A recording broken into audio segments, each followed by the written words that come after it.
Good morning, good afternoon, and good evening, wherever you are joining us from all over the world.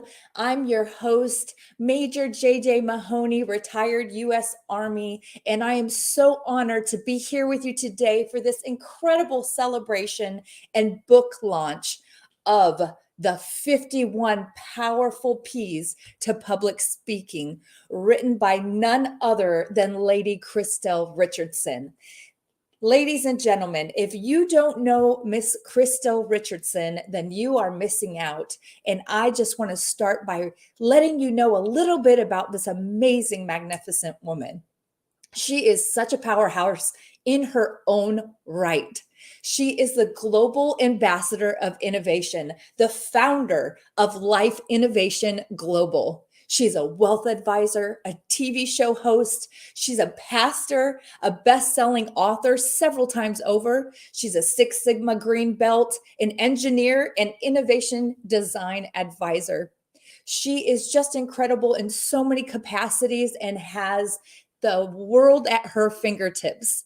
And now she has written this powerful book that is 51 P's that every public speaker or anyone in general that communicates and wants to make an impact on the world needs to read. Ladies and gentlemen, Crystal has spoken in over 35 countries live. She is an incredible wealth and innovation strategist, and she is super thrilled to have the very own Dawn Green, who is the executive director for the Napoleon Hill Foundation, who actually wrote the foreword for this book. So, ladies and gentlemen, without further ado, I introduce to you Lady Christelle Richardson. Yay, Crystal! Hey. Hi. So great to be with you, Crystal. This is such an incredible event. This is so awesome. I'm really happy and just actually tongue-tied. We're talking about public speaking, but I'm tongue-tied with all the people that are behind stage waiting to come on and to have you as the MC. So thank you so much. It's my honor. Awesome. So I wrote you a note. I don't know if you saw it. We do have Dawn Green, as you mentioned, will be coming on, and Carrie, I'll be bringing her on because she'll need to leave in a few moments, and then we'll have Dawn. Is that okay? Wonderful. And there she is. Hey, everybody. Show Carrie Conley. So happy to be here. It is such an honor to have you, Carrie. Do you want to tell us a little bit about, what impacted you most about Miss Richardson's book? Well, it's not just the book, it's everything she does, but the book for sure. I've been a speaker for a long time, and I told Crystal, and I put this in my endorsement, that this book is a must. I don't want to call it just a read, it's a tool. It's a brilliant tool for not just new speakers, but seasoned speakers. I mean, you've covered everything in here, Crystal. I mean, seriously. And I love how there's exercises all the way through it. And at the end of each section, there's a place to put an action plan. I mean, this is awesome. So it's not just a read, it's a great workbook. And Carrie, you're actually a vision expert. Can you tell us how not only do these 51 Powerful P's tie into public speaking, but also into building one's own vision? Well, I think, Crystal, you did a really good job of talking about, having a plan and a purpose for why you're speaking. I think a lot of people just say, hey, I want to be a speaker, thinking that's going to be so glamorous, right? Right. Yeah. And I started speaking because I had a purpose and a plan. I talk about vision and purpose because I had been working with a lot of entrepreneurs for a really long time, a lot of speakers and a lot of coaches. And most of them were just kind of winging it, running really expensive hobbies, right? So I started teaching them to understand that you need to have a purpose behind why you're wanting to talk. And, I talk about vision now in this world more than ever. People need this so clearly. They need clarity in their life so much because so many people are drifting, and that's a scary place to be. So, yeah, you need to really understand why you're doing it, or else it can be a really frustrating thing to do. Absolutely. Thank you for that, Carrie. Yeah, thank you. Crystal, so excited for you, girl. Thank you so much. Yeah, you've just been, just a heart. I guess I'm saying in my heart ever since we met. Yeah. And just going back to, just some of what you know about me and just a heart for people. Yes. I would say, and the life experiences that we've talked about on your show, on my show, and just even when we just have general conversation, it's just really, really awesome to have you here. And like I said, this is a public speaking book, and I'm just kind of like emotional today. I'm all tongue-tied, but I really, really, really appreciate you in my life. And was so happy that you said yes to doing one of the endorsements, and glad that you actually got something out of it too. Yeah, for sure. I'm going to be diving into this myself. I'm taking a little time off, and I'm going to work through the book. Awesome. Yeah. I'm thrilled to have you in my life as well, Crystal. Thank you. Great. Thank you. The fact that you're crying up here the whole time, but I might end up crying. No. Oh my gosh. But I know you have to skedaddle here, but I really appreciate you taking a little bit of time with us today, and just keep rising in everything that you're doing, and all of the speaking that you do all over the world, all of the lives that you change, and putting some of these principles in place will be great. I'd be happy to hear, what you've put in place. I'm getting on a plane to go see our friend Angel Tessie tomorrow, and I'm taking this with me. Okay, Angel. Okay, cool. Yeah. Yeah. Happy to be here for you. Thank you. All right. And Crystal, I think it's time to bring on the man himself, the executive director of the Napoleon Hill Foundation, Mr. Don Green. Yay! Welcome to the show. Let's see if he is able to hear. Don, can you hear us?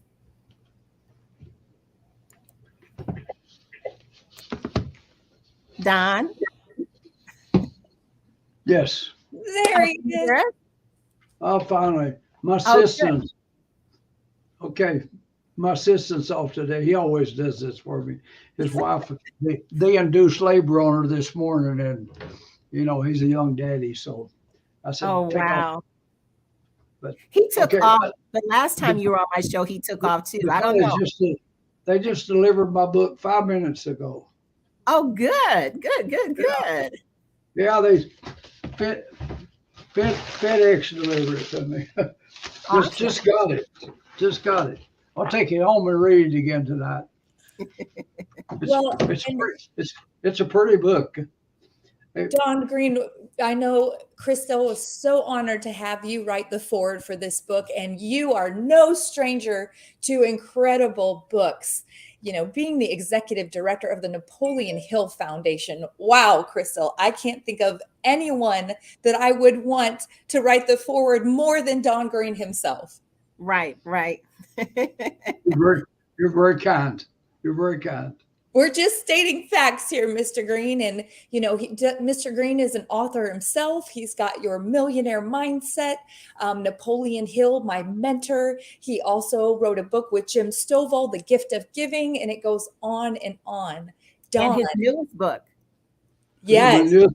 My newest books, I did a lot of work on this one. Honest to God.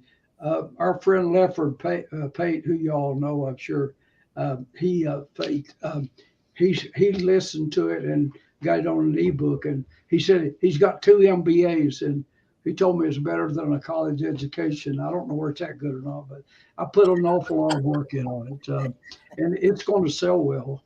Of course, we're here to promote Miss Richardson's book, Public Speaking.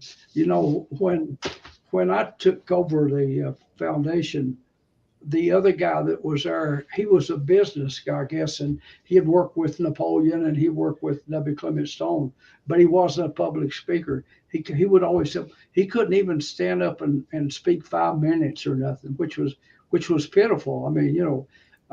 There's experts and there's experts, but everybody's got a story. everybody's got a story, and people love stories, and so it's just a tremendous tool to help you.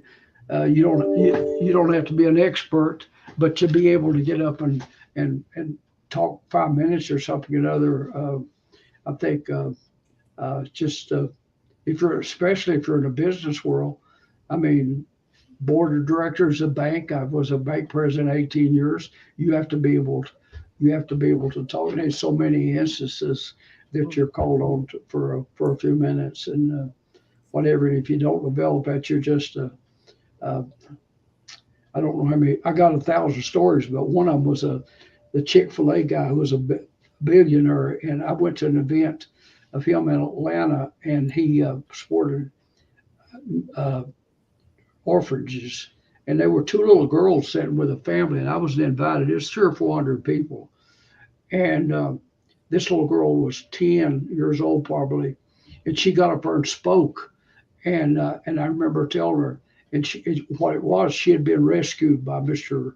Kathy, and she said her mother and boyfriend would get drunk and they get in fights, and my little sister and I had to hide, and said we was all the time have to move to new places and change in schools, but said Mr. Kathy had come and got us and said we not be scared no more, and she come and sat down, and I said, honey, you was wonderful. She said, I was scared to death. I said, don't worry about it, you did great.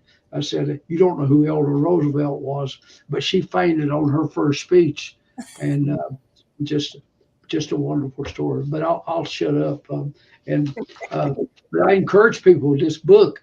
I mean, gosh, when we quit reading and quit studying, we're dying. I mean, and the more we know, the more what we realize we don't know. But there's a lot of material in the book that I know will help me and help me more, and it'll help other people. I mean, to me, the price of a book, when I was no investment banker, for all those years in banking, and people forever ask me, what should I invest in? What should I invest in? So I come up with the perfect answer. Invest in yourself. Right. It's the best investment you'll ever make. The second best investment you'll ever make is your employees and your family. And of course, they want me to tell them to get Microsoft or get Coca-Cola or to get Apple. And then if it does good, they'll think they get out and brag about how good they done. If it goes bad, you can't believe what Don Green told me to buy. See, they want hunting for somebody to blame it on if it don't turn out. We have to learn to study and make our own decisions. But that's a very helpful book for people in life. And we're always going to have instances where we need to speak a few minutes. I don't care if it's at a luncheon or at a class or whatever. These instances actually for me is every day. I mean, I just got a note pusher called Senator Warner. I'll call Senator Warner. I'll call this afternoon because I've got a couple of interviews I've been sent for. But hopefully people will go out and buy a book. I mean, there's some books like Think and Grow Rich and so forth. A single book can change your life. Absolutely. And it absolutely can. And the difference in this is I would tell people the difference in reading the books like this is, you read a novel, and I love Liz Smith and my friend Adriana Trigiani. I got a lot of friends that write wonderful stories, but you got to read them. You got to read the end. Did the boy get the girl? Did Uncle Die leave him $1 million or so? You don't know. You read all that stuff to find in. But in our books like this, we read them things and we say, where can I use this? Where can I apply this? What can I get from this? And we apply it. And we write our own life story. We write our own book. We write our own ending to it by practicing what we learn. And it's good entertaining to read all those people that love stories and what have you. And they're good writers, and I love to read them. But they're only entertainment. We don't get a better life for reading them. We just simply read the story. And the boy got the little girl, and they lived happily ever after. But we have to read that. But in our case, we get to do our own. Absolutely. And Dawn, that's another thing that I just love about this book is, you can pick up and use it however you want. You can read a few chapters here and there. You can work through the workbook. It's got exercises in it and practical use that you literally can apply to whatever you're doing. I truly think this is all in one-stop shop for anyone who is a public speaker or even just wants to improve their ability to communicate. W. Clement Stones, who owned Combine Insurance, was a billionaire. He gave me my position and invited me to the board.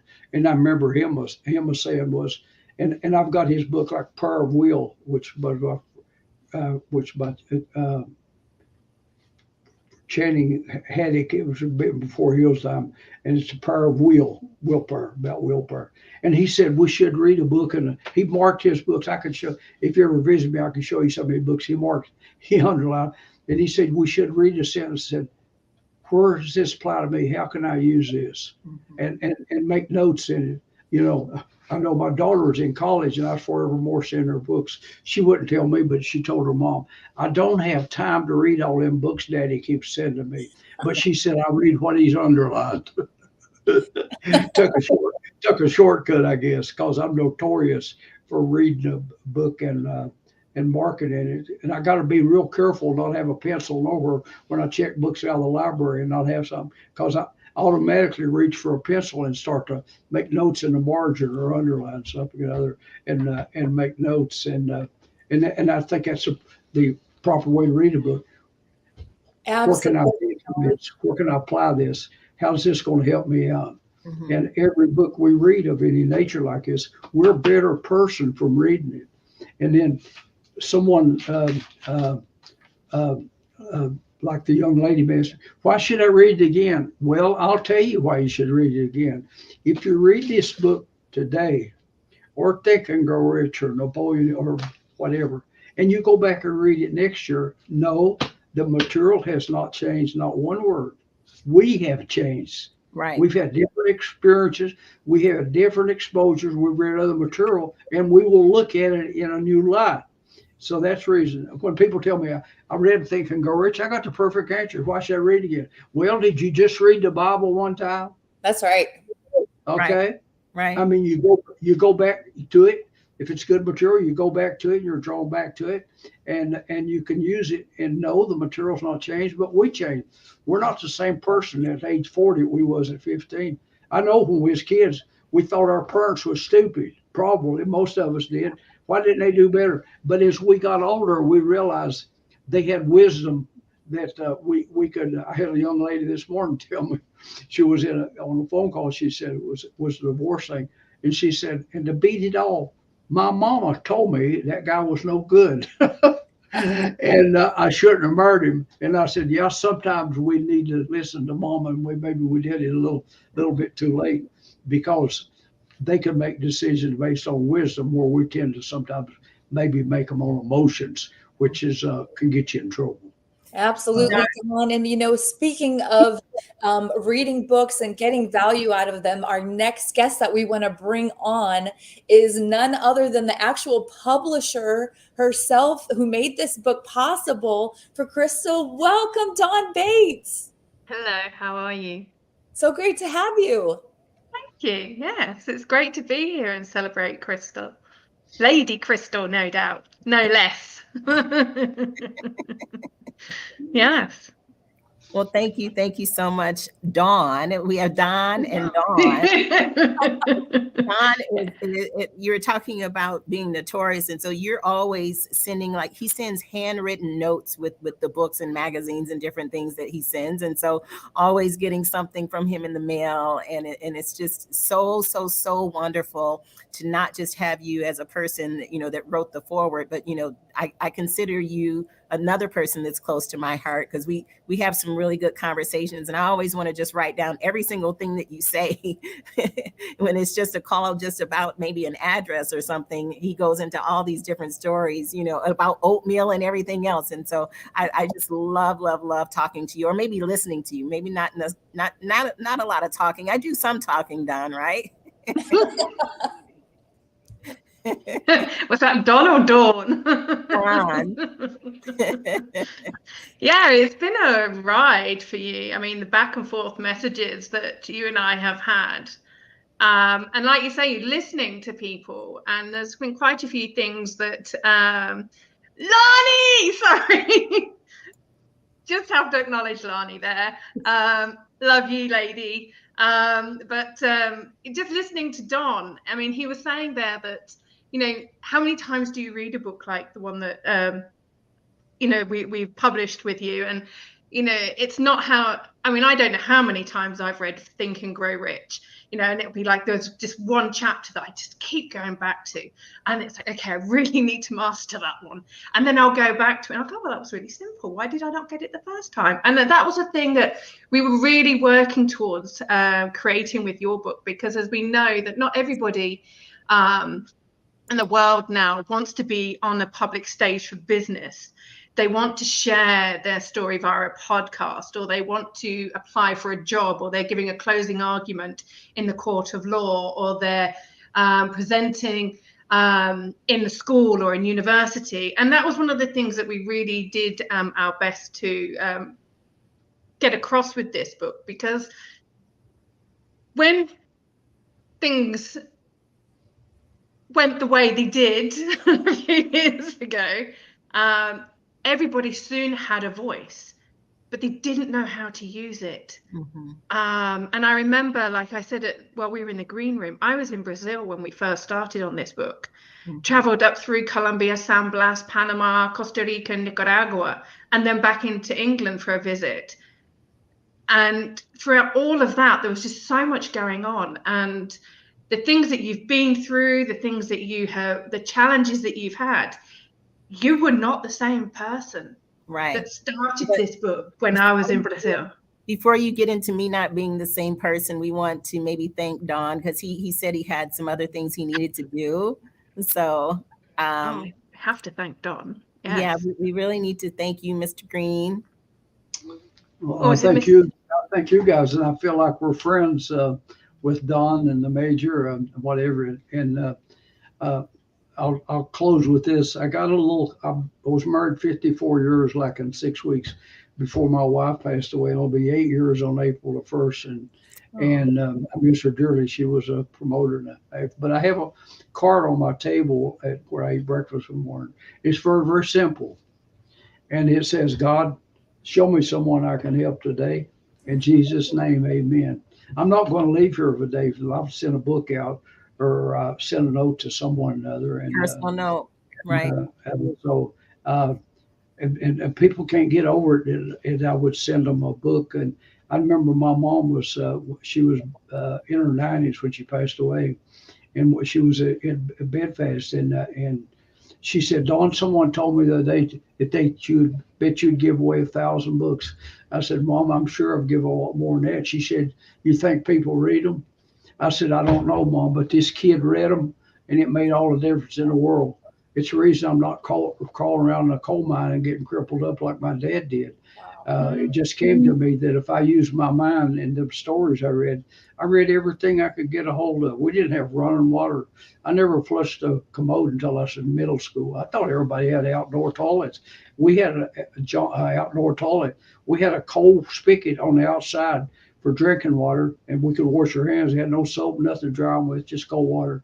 And that's the way it was brought up. But I read them books and I began to dream. And I told my wife, I've made $1.15 an hour when I started. And I told her I was reading these books. But she was watching a little black and white television that was paying $10 a month, and I was making my goals. And one night I put on, this is kind of silly, but when you're at that age, you think these things would show you that I'm a success if I can get these things. And I started off with $1 million in the bank, a black Mercedes, and a gold Rolex. And I gave it to her, and she said, I believe you'll have it. And enough was said for a few minutes. And she said, don't you be telling nobody about that. I said, they'll think you're crazy. And of course, I said, I'm not going to tell nobody. But we laughed about it later. It's not very good goals, because at some point in time, that song Peggy Lee had out, Is This All There Is? I developed an urge to do what my parents had did, not with money, but to help other people. it stuck with me. And I don't want to tell you what all I've done, because it would be boasting, and we're not supposed to do that. But I have the ability, and I don't have Bill Gates as money or Elon Musk as, but I've done extremely well, and I've helped so many people in so many different causes. You have. No, I really want to bring a box of tea bags. I'm in my 80s. Well, I was 82 the other day, and not too many people, 82 years old, is blessed to be able to do this. And I got the best position in the world. I don't have any doubt whatsoever. I absolutely love what I do, and I like talking with you guys and listening to you. It just does me good. If I ever get tired, the board asks me now, Don, how long you're going to work? The first day it seems like work, and then I'll let y'all know, because I'm out of here. Because I could be doing something other else, but I just love it. I mean, like creating a book like this, and like what Don's done.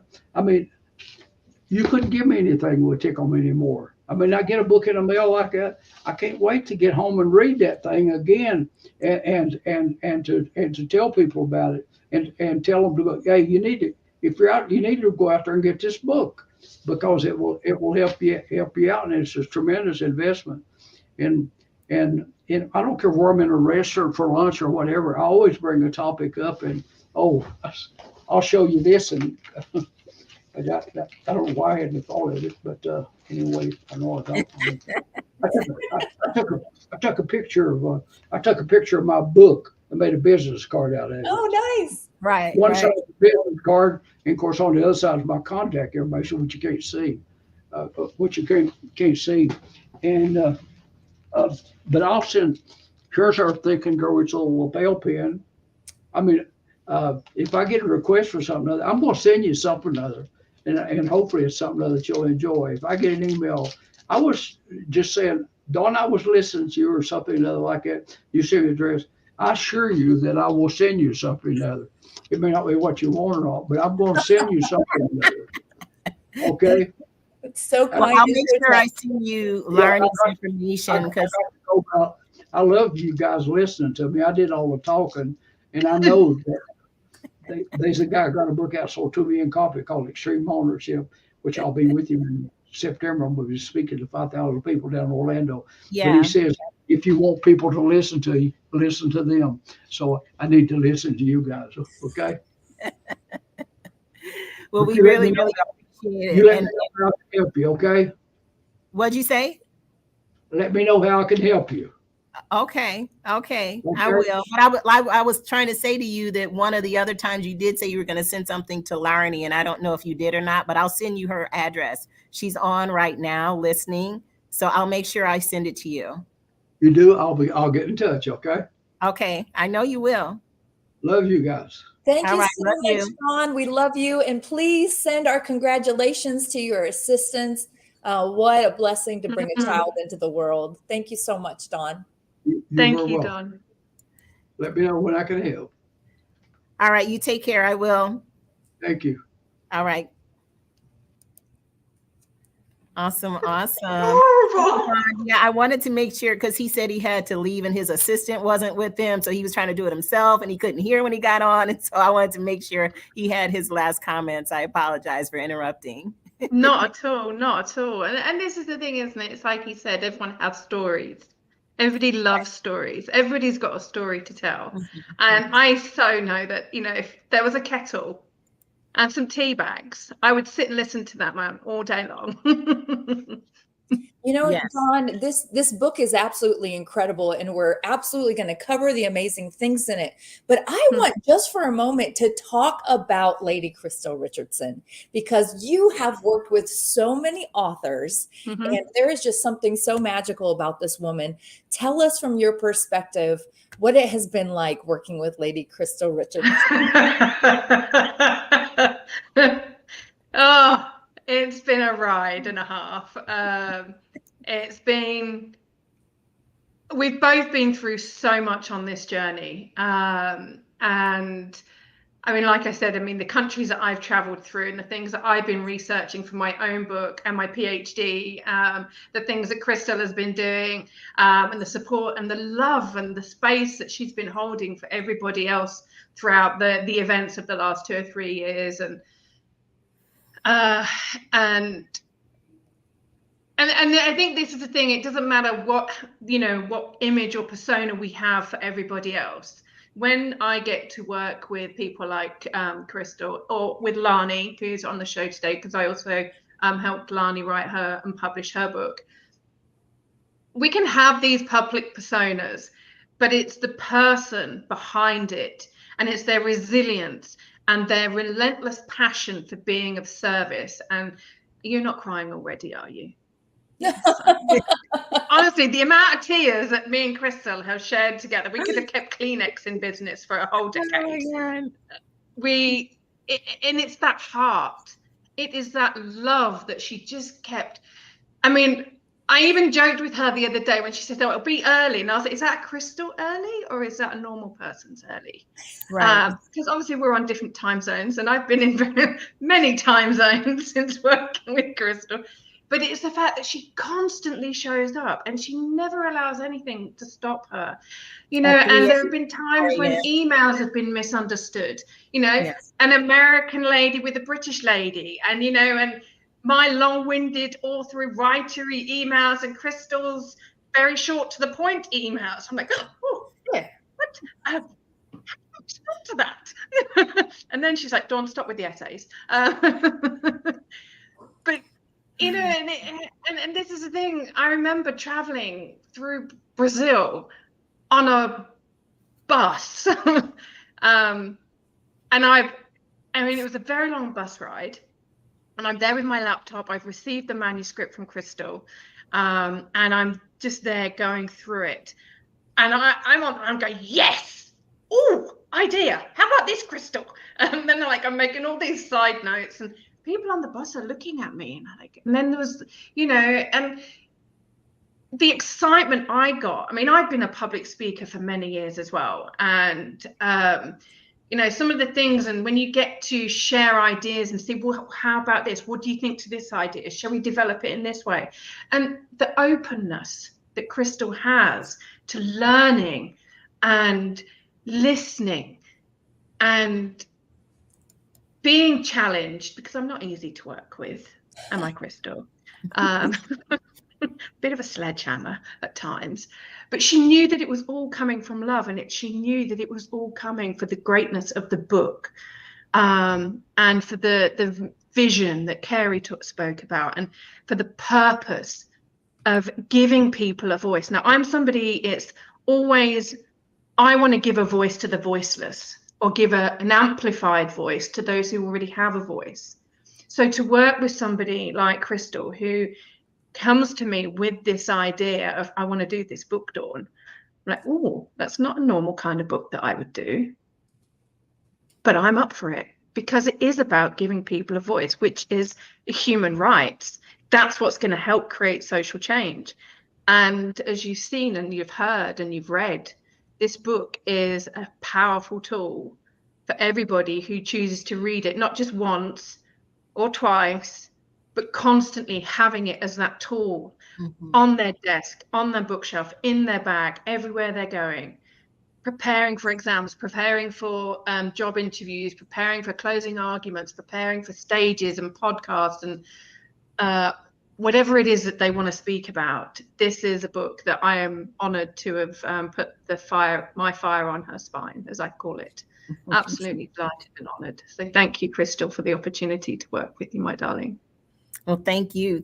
Because when two strong people get together, sometimes it can be fire, sometimes it can be a bulldozer, sometimes it can be tears, like you said, and sometimes it can be elephants and roses, and only you and I know what that means. So.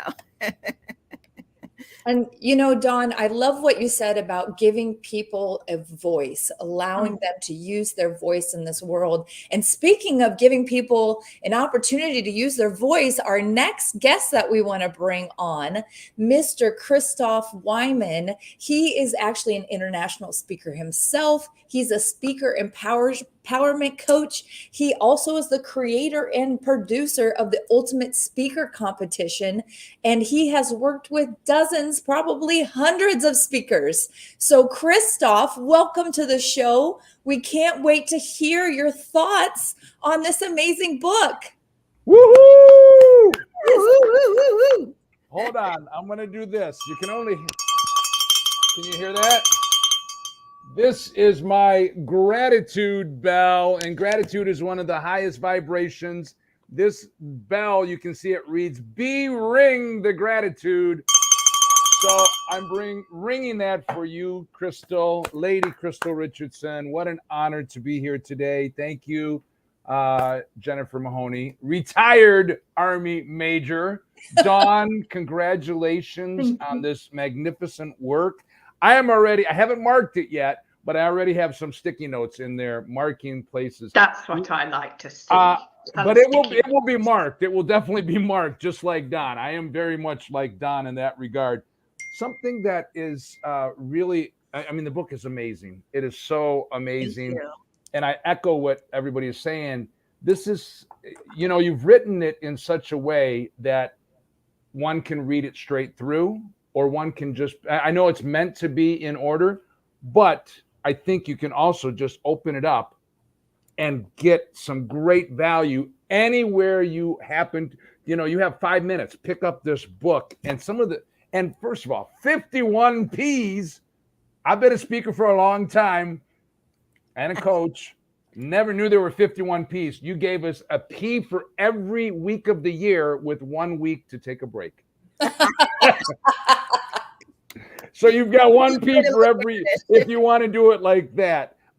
So much great content, and what an honor seeing Don Green. This is my second time to almost share the stage with Don Green. I was in the green room while he was in there, but that gentleman is just a wealth of wisdom.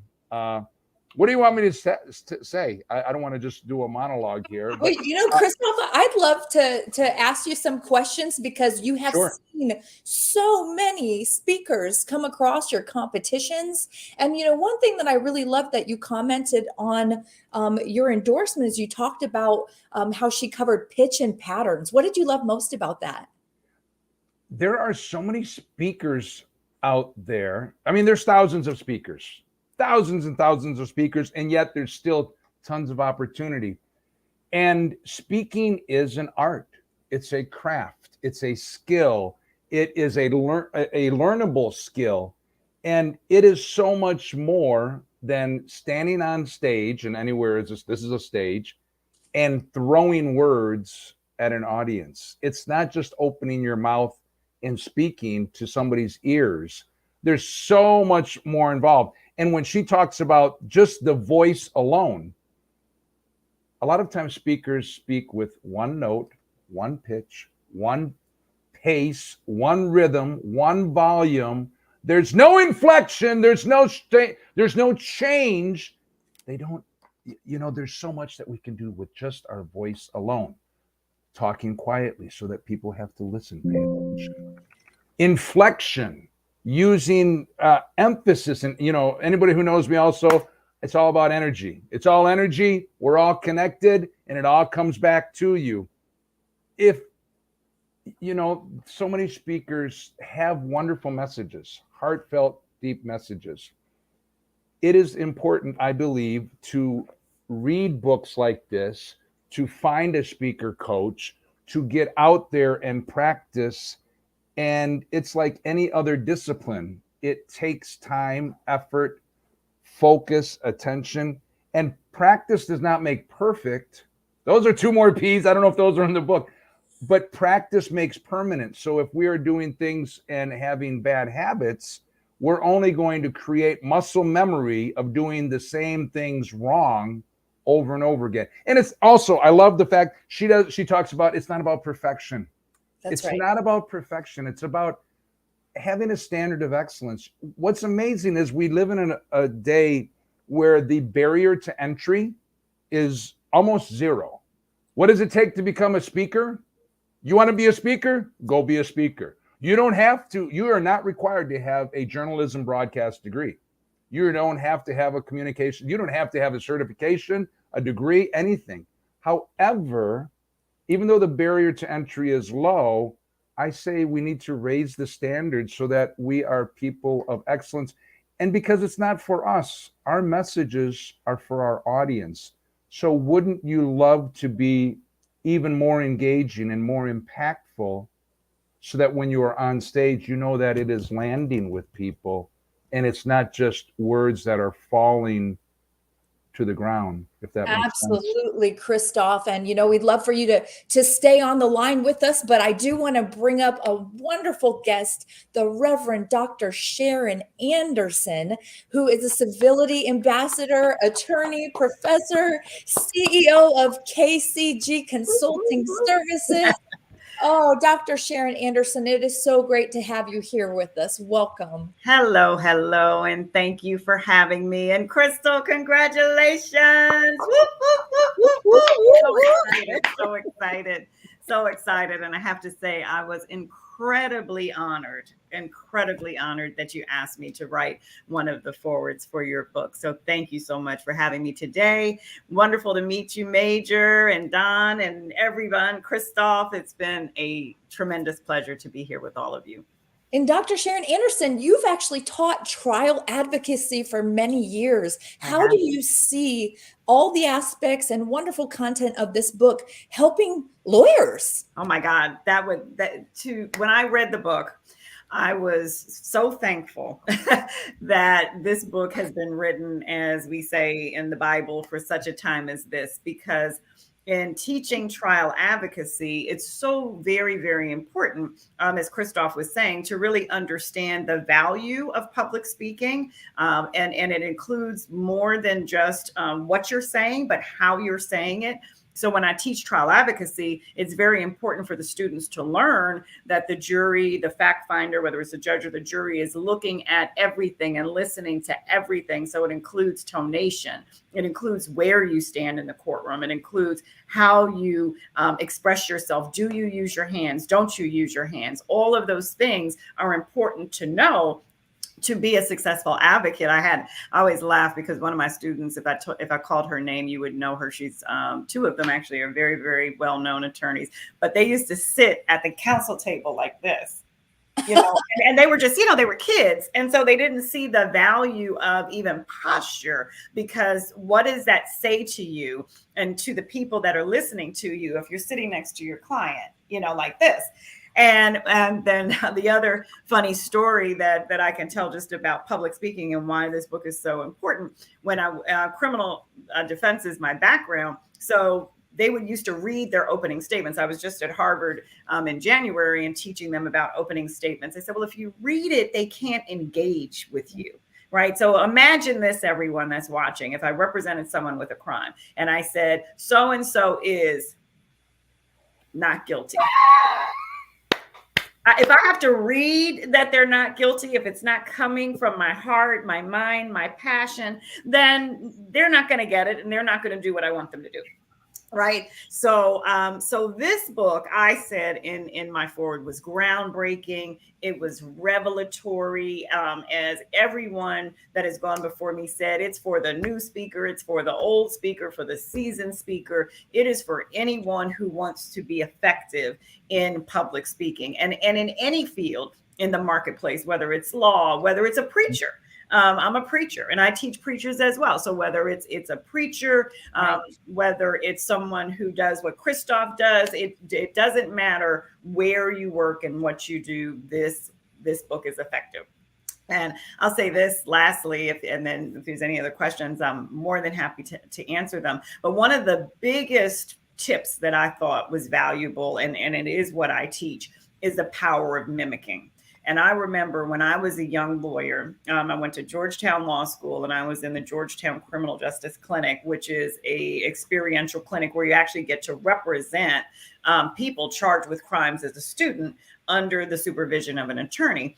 And I didn't really know kind of what my trial advocacy courtroom presence was. I did public speaking as a student and I was president of this and president of that.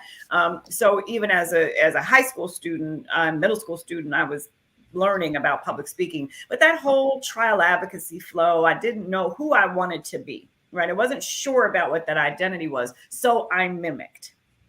And Crystal has a whole section in there about mimicking. There is nothing wrong with borrowing tips and tools and looking at, now we have YouTube and social media, so you can look at millions of people to find a style that you feel matches yours. If you are not comfortable and you're not quite sure what that style is, then copy someone. Right. And so there's a very well-known female attorney that I used to go watch, and I used to mimic what she did. And then ultimately, kind of in year 3, I kind of got my own groove and I had my own style. And then people started mimicking me. And so so I think that is one of the most invaluable. All of the 51 Ps are great. But that one really resonated with me because that's what I teach. And we have a lot of people that enter into the public speaking field that aren't comfortable. Right. As we know, public speaking is up there with snakes, right? We're afraid of snakes and we're afraid of public speaking. It's that kind of fear, that fear that stops you, that just puts you down. Right.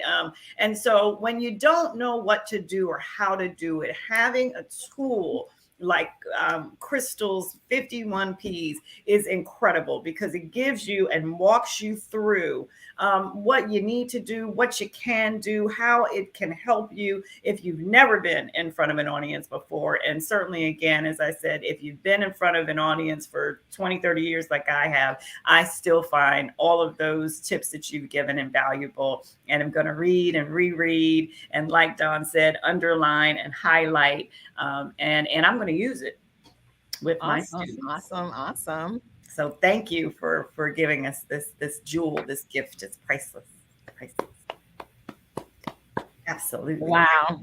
This is a public speak. And I'm speechless and crying and all kind of stuff.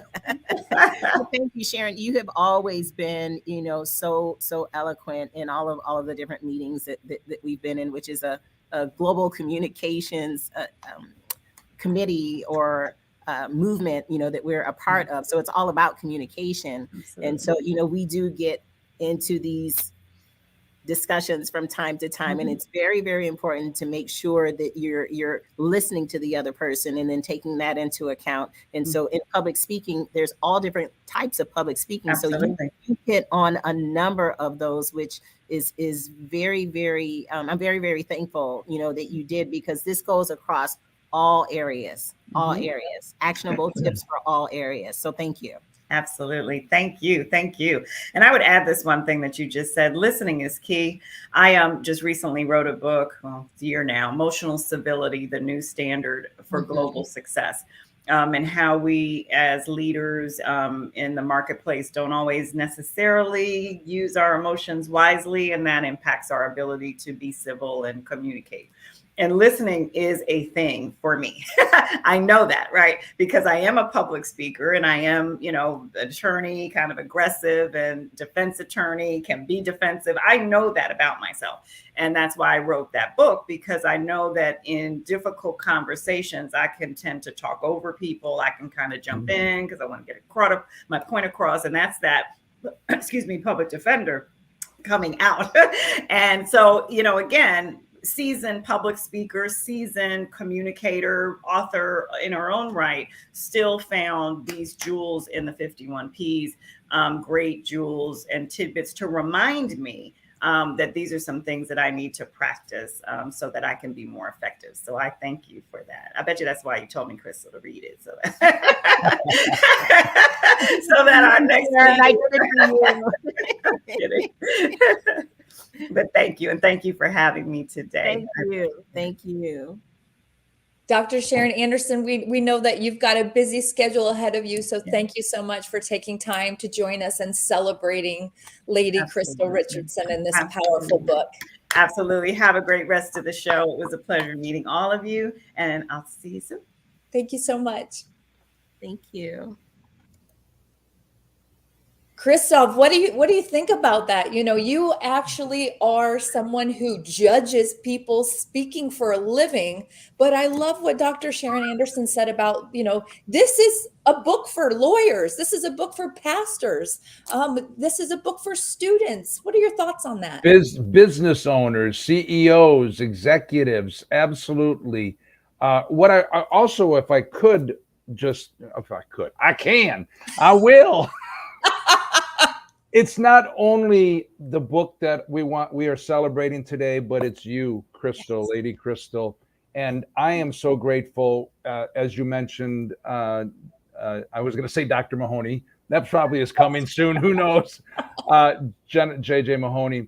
Our event, Ultimate Speaker Competition, we do multiple times a year. And the most recent time that we did it was in Phoenix, Scottsdale, where Lady Crystal is located.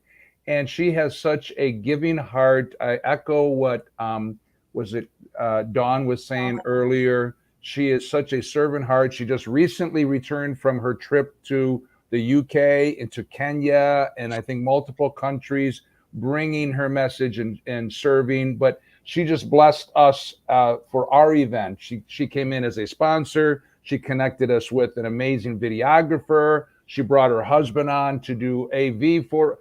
So wow. She is, Crystal, I just so appreciate you. You are so amazing. We've known of each other. We've crossed paths, but that was the first time that we actually did something together. And right. She actually sat on our judges panel, and she was able to give her insight and critique to our speakers.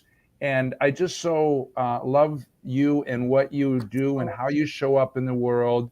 And being a person of faith, I also noticed, I know this is not the Bible hour, however, it could be, you bookmarked the beginning of the book with a quote from Colossians about letting your speech always be filled with grace, seasoned with salt.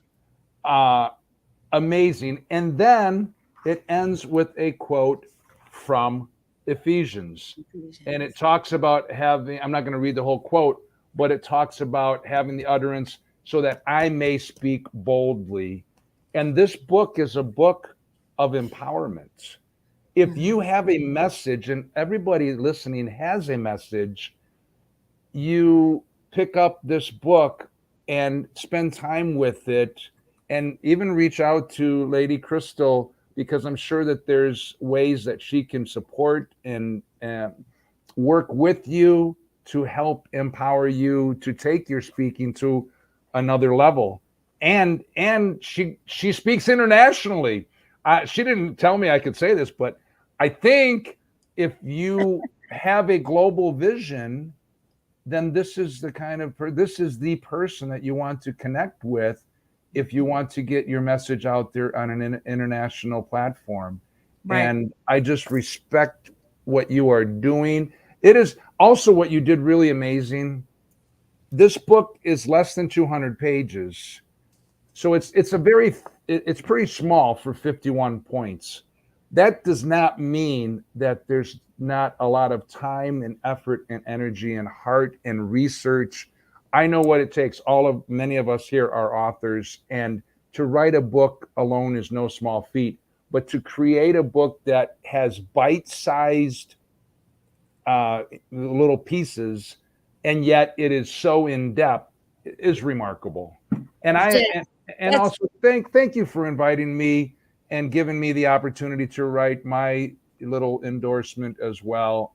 I'm so grateful that we're connected, and I just applaud everything that you are doing, and your amazing husband for how he shows up and supports. And I know he's in the background, but those of us who are on the spotlight, there's usually somebody beside us or beside us that are lifting us up. So God bless you, and thank you so much for the opportunity. Wow. Thank you so much. You made me cry too. Everybody's making me cry and making me speechless. And today,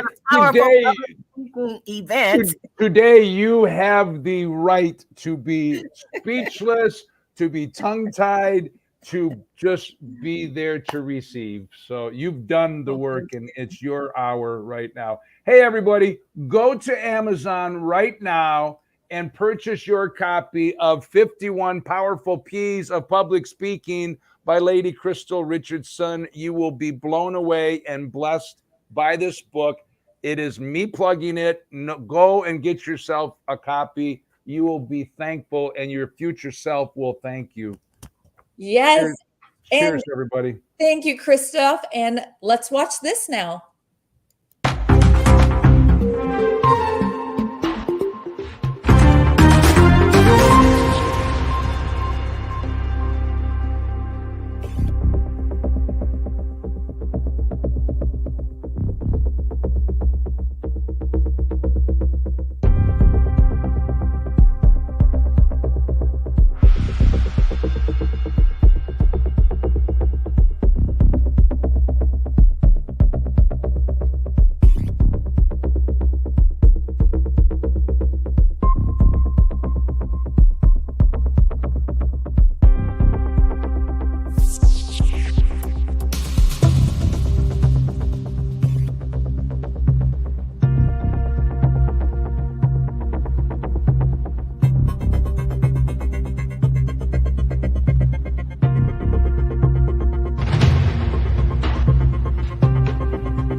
Oh, wonderful. What a great commercial. This book is incredible. And Dawn Bates, the publisher, we're so great to have you back on. You're welcome. Wouldn't miss a second of this, celebrating Crystal. Because it's been so long waiting to get here to this day, right, Don? Oh, forceps, C-sections, you name it, it's been there. And you know, I didn't think I ever told you this, Crystal. Oh my God, do I need another Kleenex? Yeah, get another box. You might need a But the fact that you have been so emotional today,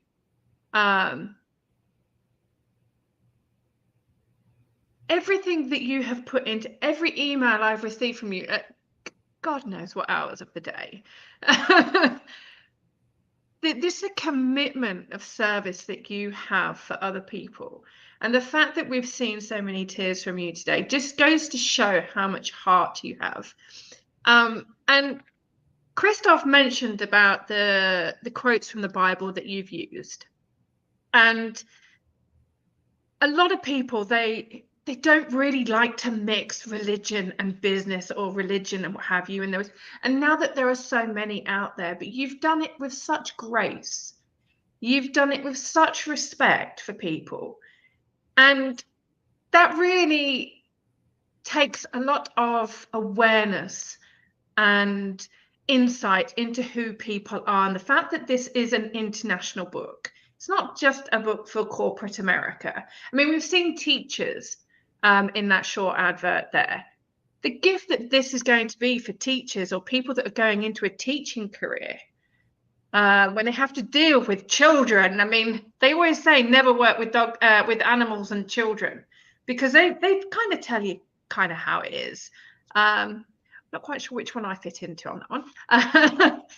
But the fact that you have so much heart and you've put so much into this has been reflected into, has been reflected in the way in which people celebrate you and just want to be around you.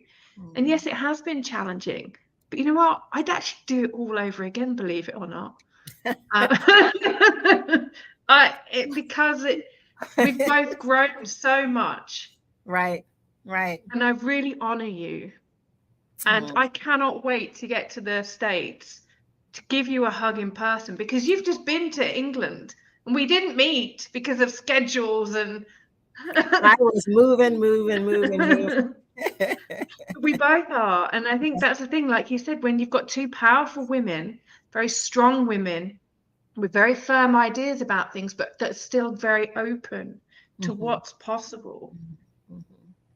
And I think even with what we did to birth this book, was a part of the powerful public speaking, because public speaking isn't just up on stage. It's being able to have the meeting in the boardroom. It's being able to have the meeting even talking like this, whether it's one person, two people, 10, 1,000, like one of the people that we'll be bringing up here very shortly, Dr. Emily, she's spoken all over the world as well. And so it's a matter of not just where the stages are and how many people, but are you bringing power to that situation based on who is in your audience? And you could even be an audience of one. So that's part of what you've taught me too in writing the book and writing the emails back and forth, that sometimes things are not understood. And I think that's the thing, isn't it? It's like, I mean, just to use a private example, I've been a single lady for a long time, but there are lots of people that can't have those conversations in a relationship. Right. They can't have, so just utilizing the skills and everything that you've put into the book, if they applied those techniques in the romantic relationships as well as their working relationships with their employees, with their clients, coaches, therapists, because they're in a role where they sometimes have to get people to go over old things, which causes trauma and re-traumatize people. So being able to have these skills that you've highlighted is absolutely, and I have to say, pie. It was International Pie Day the other day, and I didn't know where that was. I was like, it's a good job I'm not there, because I'd probably eat all the pies, because I love pastry. And it reminded me of the chapter in the book, Pie. Right. There's a chapter in the book called Pie. Right. Absolutely. Made me so hungry. We weren't talking about real pie, Dawn. You know that though, but I'm always thinking of food, Crystal. That's why I work out so much. Ask Lani the amount of food pics her and I send back and forth. But you're just such a wonderful lady. I really appreciate it. And yeah, I'm just doing all kind of crying. And when Carrie was on, I'm like the very top of the show, like I'm trying to talk to Carrie and I have like no words to say. This is just, it's so hilarious, but I'm so grateful today. So grateful. And while you're here, I think Jennifer, I'll bring her back because she's going to bring on Emily with you too. And then we have our international guest that's all the way from Kenya that's behind stage too. So let me bring Jennifer. Hi. Well, thank you for bringing me back, Crystal. Oh my gosh, I'm so excited for these next guests. Dr. Emily Letran, welcome to the show. Thank you so much. Thank you for having me. Good morning. Good morning. Wherever you are. Good morning, good afternoon, good evening. Yes, good. Hi, Crystal. Congratulations Hey, thank on you. book number X, whatever book it is. I don't know if it's 9 or 10. I've lost count. I do have to count because you're supposed to say that. I'm a best-selling author of XYZ books. Or Yes. I've lost count. Yes. I think it just, what matters is everything we put out is our heart and it's creating impact. And I think that's all that counts. Sometimes people will only remember the last one, or they remember the first one because that's when they first heard about us. And then they would ask, well, what's the next one? What's the recent one? Right. But yes, congratulations, sister. Thank you. Thank you, sister. Yes, and tell us, Dr. Letran, what was your favorite part of the book? What was something that you really enjoyed that you recommend people applying to their daily lives? Everything. Well, the book has everything that each one of us can apply. I think I'm one of those people that I have a little bit of a squirrel kind of thing, mentality. And I love reading books when I could leave it because something else is taking my attention away from it and be able to come back. So what I would always advise people when they're reading a book such as this, you don't have to read the whole thing at once.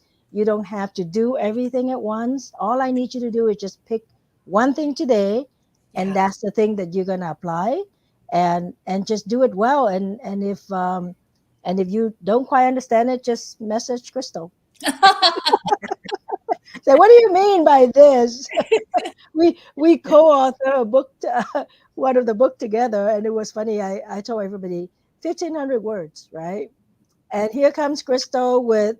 It's time to take her off the live stream. Okay, thank you, Emily, and goodbye. No. I say, which part of 1,500 did you not understand? That is not what you said. That's not what you said. You need to tell the truth. You need to tell the truth. No, actually, I said you can just write, to get your point across. Except everybody else got the point across in 1,500 words. But Crystal took several pages, and they're also graph and graphic. And I'm all, this is not a book about graphic. We were supposed to be all words. But that speaks to who she is. Yes. Because she's going to do what it takes to get that point across. She was co-authoring the book. It's called Innovative Women in Healthcare, Success Through Exceptional Leadership. That title was coined by Mark Victor Hansen, and he endorsed the book. And so that was a great joy. And, Crystal was just... like I said, no, I'm serious. She sent me this thing and I go, oh, this is really long. I'm just going to send it to my editor to figure out everything you write. And I think when we are very clear in who we are, right, and the points that we want to communicate, what we want to get across. Oh, there we go. Thank you. Then I'll go to the other side, the back side. Yeah, there you go. And we have the pictures of Crystal, and we got dentists and optometrists and compliance people, people in the healthcare world. And of course, Crystal is the lady of innovation. And, when you know exactly who you are and what you represent, you come on when you want to. Well, I don't mean it like that literally, but you understand that you come and you bring value, and whether you write or you speak, you will be that master communicator that will bring that message that you love and you believe in, and it will change lives. And there were not graphs. See, you got me doubting myself. It was just like a little, so it says like innovation, leadership, or whatever, but I understand what you're saying. Well, I did say graphic. I don't know what it's called. It's a picture, but everybody else only sent in words. Yeah, well. but you know, again, congratulations. I think all of us is on that journey where we always wanted to do better, right? What can we do today that is a little better than yesterday? Maybe we reach one more person. Maybe we could just clarify ourselves a little better. Crystal and I, we work on some projects together, and it's like, how do we help people understand certain things better before they Right. get into it? Because we've been getting into a lot of things, and sometimes finding out that, okay, this is not actually what it meant. And that's why we're on this journey together, where we want to help our women colleagues and entrepreneurs and friends to do better every day. And such a great resource, Crystal, to have one more book to share with people. Thank you. Thank you so much. Yeah, and with a number of the initiatives that you and I are working on, public speaking is key. And I have a number of people that we're not going to say what the initiative is right now, but there's a number of people that need what you and I are doing, Emily. And so we will be, you know, writing something related to that too, and speaking about it. So I really love Emily because she's straight to the point, and she thinks she's funny, but she doesn't just think she's funny. She actually is, and everybody is so sweet to accept her calling herself the best mom in the world. Every time she introduces herself, she always says she's the best mom in the world. And I love all the posts that she puts, you know, about her children. So she might be close to the best. You know, I think I'm the best, but. Well, we already have this discussion, so we're going to settle it right now because I claim it already. You can go back and see I've been claiming this thing, and in marketing, if you claim it first, you own it. So there you go. Yeah, well, we might have to do the age thing. I can't remember if we've talked about that, if I'm older than you or not. So maybe it's the elder person gets to claim it. You know, somebody actually was challenging me with that, and she would say, "How old's your kid?" And then when it turned out my kid was older, she's like, "Okay, fine, you can be the best mom." So, but you know what? We are the best mom to our children, right? That's how our children will always see us, and we should just be the best version of ourselves, whether it's the mom or the wife or the boss or the daughter. Just be that best version of yourself. And I think between me and Crystal, I think we've already done it all. I'll let you be it today. I'll be given to let you be it today. So I'll be kind to my guests. Oh, that's not it. I think it's because you have two international people on with you. That's why you're trying to be nice, but it's okay. Oh my gosh. I really appreciate you, Miss Emily. Oh, I think you're great. Yeah. Thank you for inviting me on. I came on because I had a couple of clients right before this, and I was watching, and they're talking about crying. I'm not going to cry for Crystal today. You know, I think we should laugh rather than cry. But tears of joy. Yes. I've been doing both, and my jaws are so sore right now. Oh my gosh. Yeah, and you know, it's all about, like you say, like you share in the book, it's about the communication, right? And people, when you can communicate effectively, I mean, we're just messing around here, and I apologize, but it's just who I am, you know. But if we are on stage the same way we are off stage, and we are authentic with what we say, and you know, like whether you're sarcastic or you're funny or you're always very serious. You know, I have 2 dental offices, and actually when we interview people, as the person is leaving, me and the staff, we would look at each other, and sometimes we'll say, "Nah, too serious. That person is just too serious. That person won't last," right? Because the way we work and we mess around, it's just going to aggravate the person.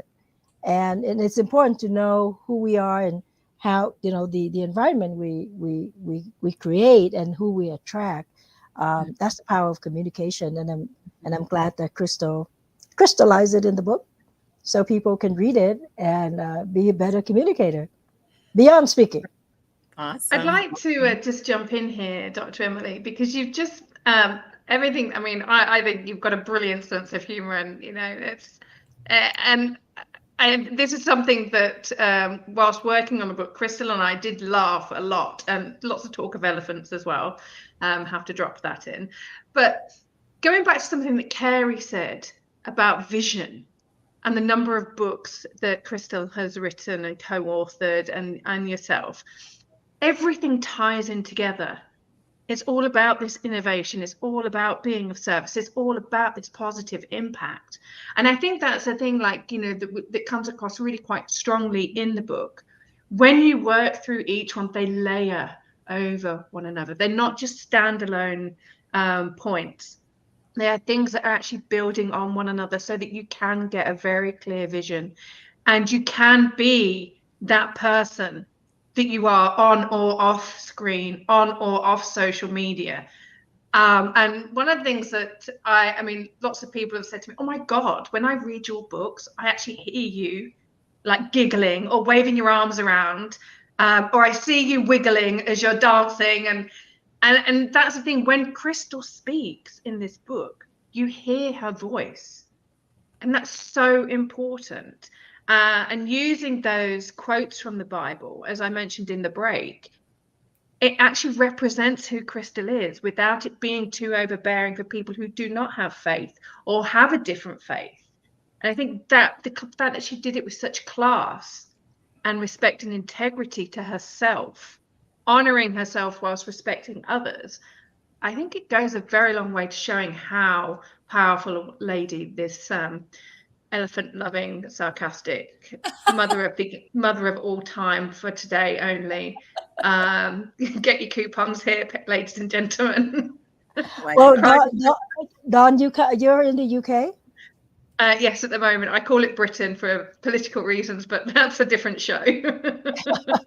Where are you exactly over there?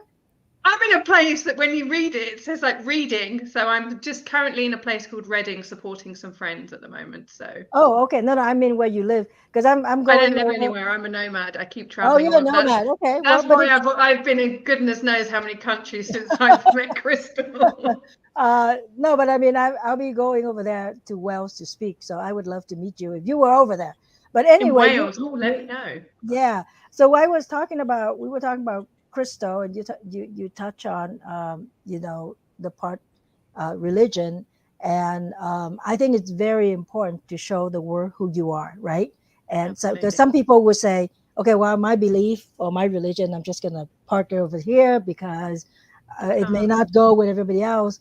But if you have a chance to go and attend Crystal's event, she doesn't care if you don't dance; she'll make you dance.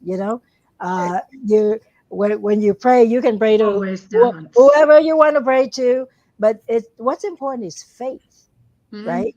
To understand that we only have so much control, and at some point, somebody up here is looking out for us. Absolutely. And be a person of faith. To me, it's very important. Not so much because, I need somebody to be religious, but when you have that faith, you act a certain way. Like you don't just think that you're God, right? That you can do everything and you push people to do things. You understand that at some point, there's a higher being, and that even for us, right? At some point, we know that we're just gonna let go, but it'll take care of itself. We already gave it 110%, and I think that's the great thing about Crystal, is because I think sometime when we first met, she talked about innovation and science, and I'm really, that's you? Because I see her as different, but she's just that great, unique combination of having the science and having the faith and having a very rich culture, right? Cultural background, and she will bring it to her speaking engagement. She will bring it in her, when she speaks, right? Like in her message and everything. And I think it's quite unique because I do have a bunch of speakers friends, right? And some of us are just, that's it. This is, but Crystal is like, what is she bringing today, right? How's she going to dress today? Can I tell them about your event? Well, I don't know how many costumes she has. Not many. And Full and made. is it a tutu and what and this dress color? Okay, this is nobody know about this, right? She sent out an email and she said, dress in purple. And I'm what do you mean? I don't have anything purple. I said, my color is black and red, right? I don't have anything purple. So I messaged this other board advisor and I go, which purple does she mean? And she said, well, it could be eggplant purple. It could be like she named all of these purple, and now I'm all confused. And so I went shopping with my son. I think it was during his break or something. I go, Austin, just sit here. Mom gonna bring something that look like purple, and then you just have to tell me which one do I get, right? And I did dress in purple for her that day, and I will let you know. I usually don't abide by the rule, like to dress a certain color because she asked, right? And then what was the second one? It has to be gold or something, like purple and gold and something. And I go, hey, I'm coming to this event and I'm one of the panel hosts and I can't even wear my own color. But that's because of Crystal. Dr. Emily Letron, thank you so much for being with us. You made us laugh. You made Crystal cry. We really appreciate your time. Well, you're very welcome. And thank you so much for inviting me on. Great launch, Crystal. Good luck with the book. You don't need the luck, but I'm going to say it anyway. Thank you. And I will see you very soon.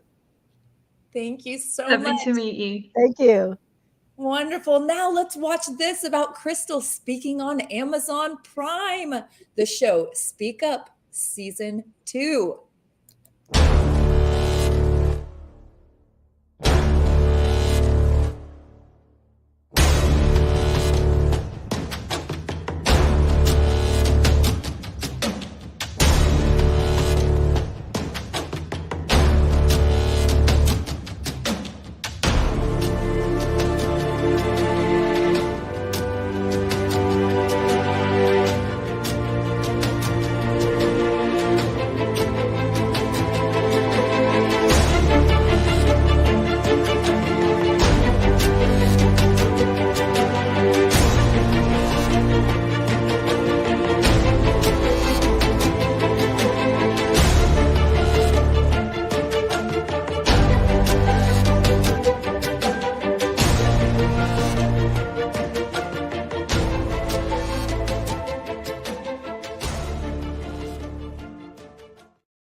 All right. Well, this is a very special honor for me because I actually, along with Crystal, have met this amazing man who we're bringing on now, Dr. Juma Nishan, CEO at GPP, consultant in global strategic business partnerships and networking, corporate training, civility expert, leadership mentor, and lead pastor, Glorious Life International Center.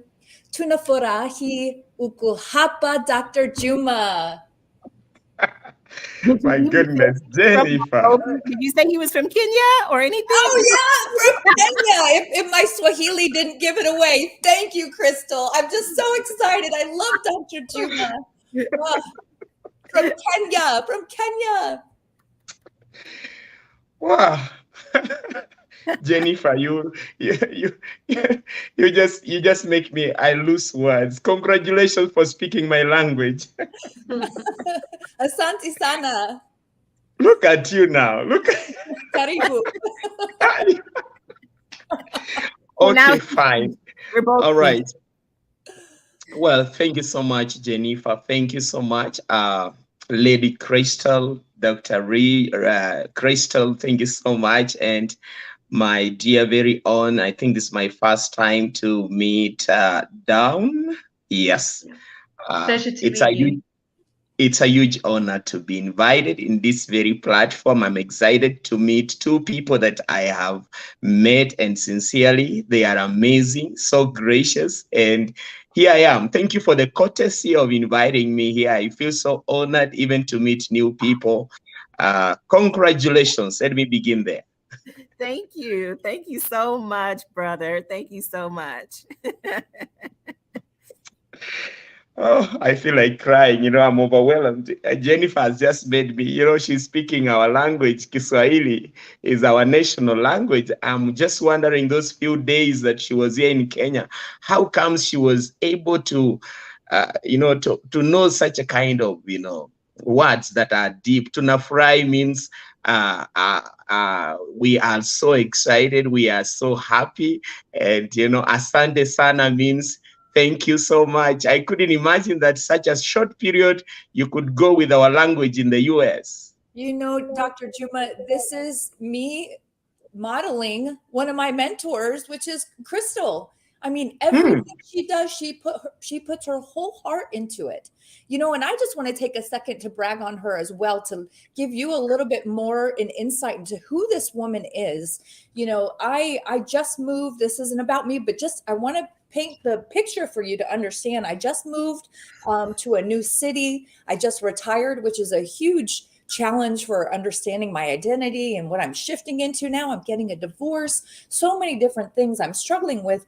And, I put a post on social media and just said, I'm struggling a little bit, but I called out to God and he came in and he was there for me. But let me tell you, Crystal literally called me, invited me to her home to spend time with her. That's the kind of woman that Crystal is. I mean, she just, Dr. Juma, and when you have examples of leadership like Crystal, it just makes you want to be a better person. Absolutely. Absolutely. In fact, those words resonate with everything I have come to understand. It was a short period of me encountering Lady Crystal, but I can, I can echo those words. She's an amazing, gracious woman, so sincere. In fact, the first quality that I could sense when we met with her, she's a true-hearted woman, very sincere, a soldier of truth. I could just detect the honor that this woman carries, even before I came to encounter some of the products that have come out.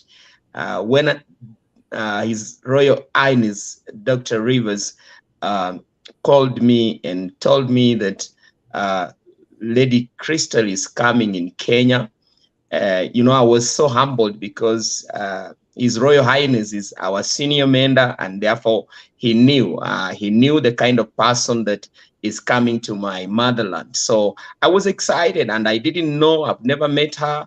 I had not even Googled to know more about what she does. I just believed for anybody to be recommended by His Royal Highness, that is a person that has passed through a threshold. There is a standard, and she's not a common person. She must be a person that is changing lives and changing nations. So when I was informed that she is the I Change Nations ambassador of innovation, I was like, oh my God, when will I see this woman? Of course, when she arrived, her countenance, yes, leave alone just being brilliant, very intelligent. She, her countenance is just so captivating. You just want to be with her. You just want to stay near her. But you can imagine she was so brief in every place she was going. Although I was the host, honored to be the host in several of her engagement. But just to paraphrase, congratulations, Lady Crystal, for being who you are. And what Jennifer has just spoken is a witness from my biblical understanding. When a matter is established by two witnesses, it is true. Thank you for being who you are. It's an honor for me to be connected to you and even to your network. Thank you for the privilege of inviting me here.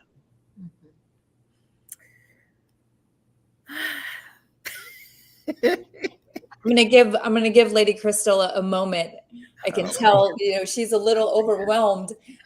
Dr. Juma, what's so powerful about this book is that Crystal embodies everything that she teaches in it. And you got to see firsthand how she applies those 51 Ps. What did you notice from the audience and the young men and women who were blessed and fortunate enough to hear her speak. How did she change their lives? You know, up to now, I'm trying to manage the love they have for Dr. Crystal and how they want me to convince her to come back, because the time was so short. She won our hearts. Let me say that. I have invited people, and this is not to discredit anyone that I've ever worked with, but this is just to make these remarks that the way she connected literally with everybody, everyone, regardless of the class of the individual, regardless of the position of the rank, the simplicity of who she is. When I began to read 51 Powerful Peers of Public Speaking is when I really saw her in the book. Literally, all those 51 P's, this lady carries and manifests them. All these 51 P's, they find expression.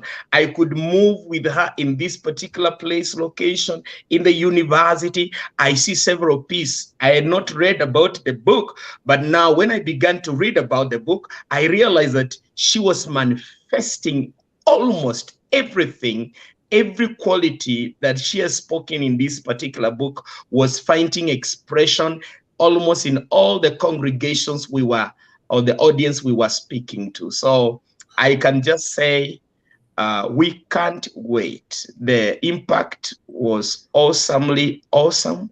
And this book is a justice to so many of us who are in public speaking and have made several mistakes. I will just confess one, which I was not so conscious.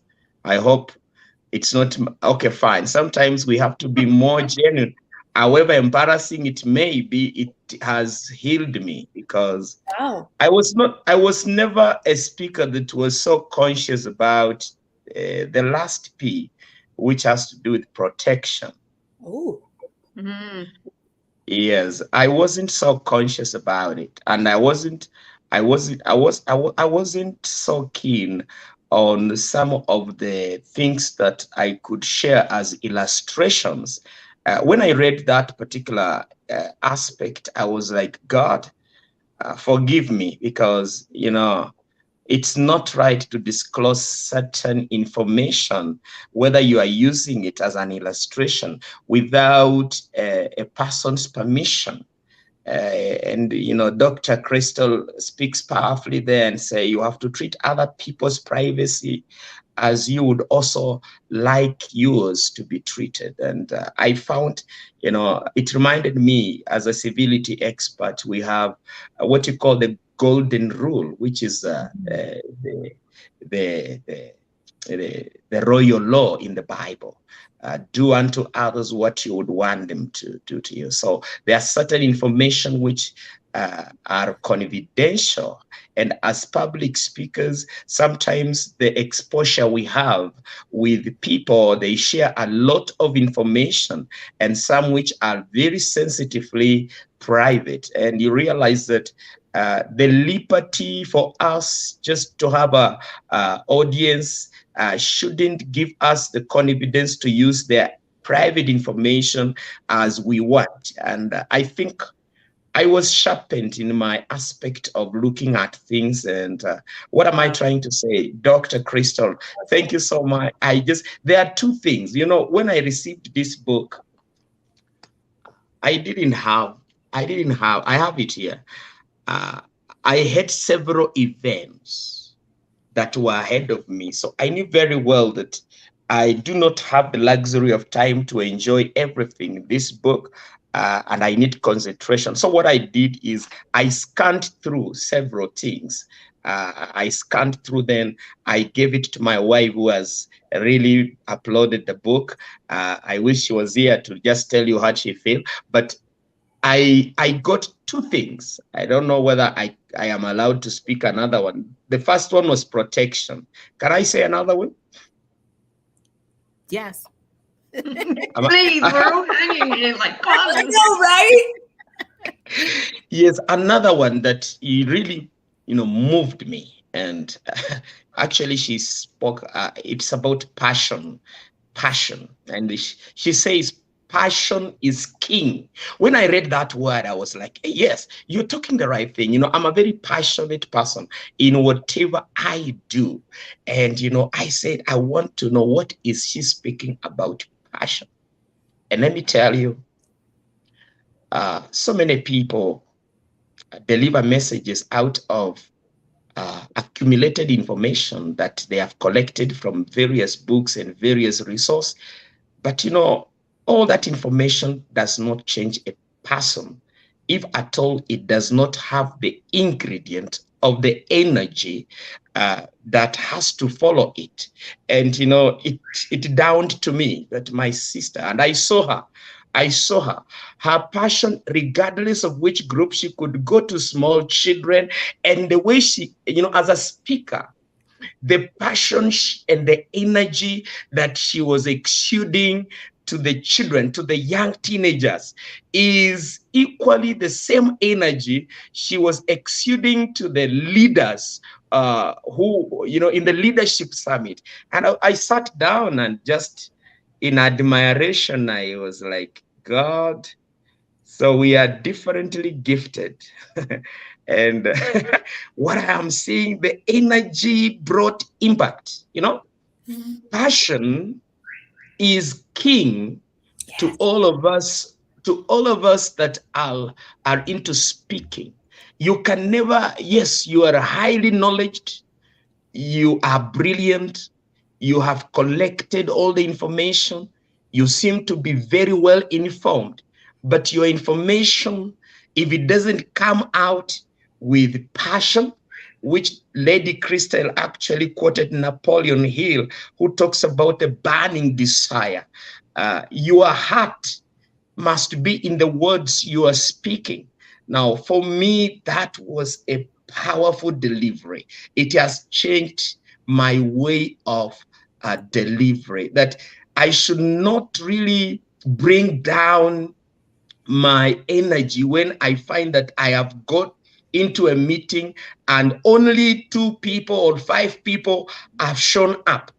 My energy, my passion to deliver the message must not be affected by the audience. And that to me was like deliverance. Allow me use that word. To me, it was deliverance. Why? Because sometimes you may be invited and you have this kind of expectation. You have been told that we are gathering about 1,000 people. So you are charged. You are going to talk to 1,000 people. And therefore, naturally, you can imagine the kind of energy and expectation you have. You reach there and you only realize that only 8 people are seated. Now, what happens? Most of the speakers lose the zest, they lose the energy. But you see, Dr. Crystal brought that, chapter. It doesn't matter the number of people.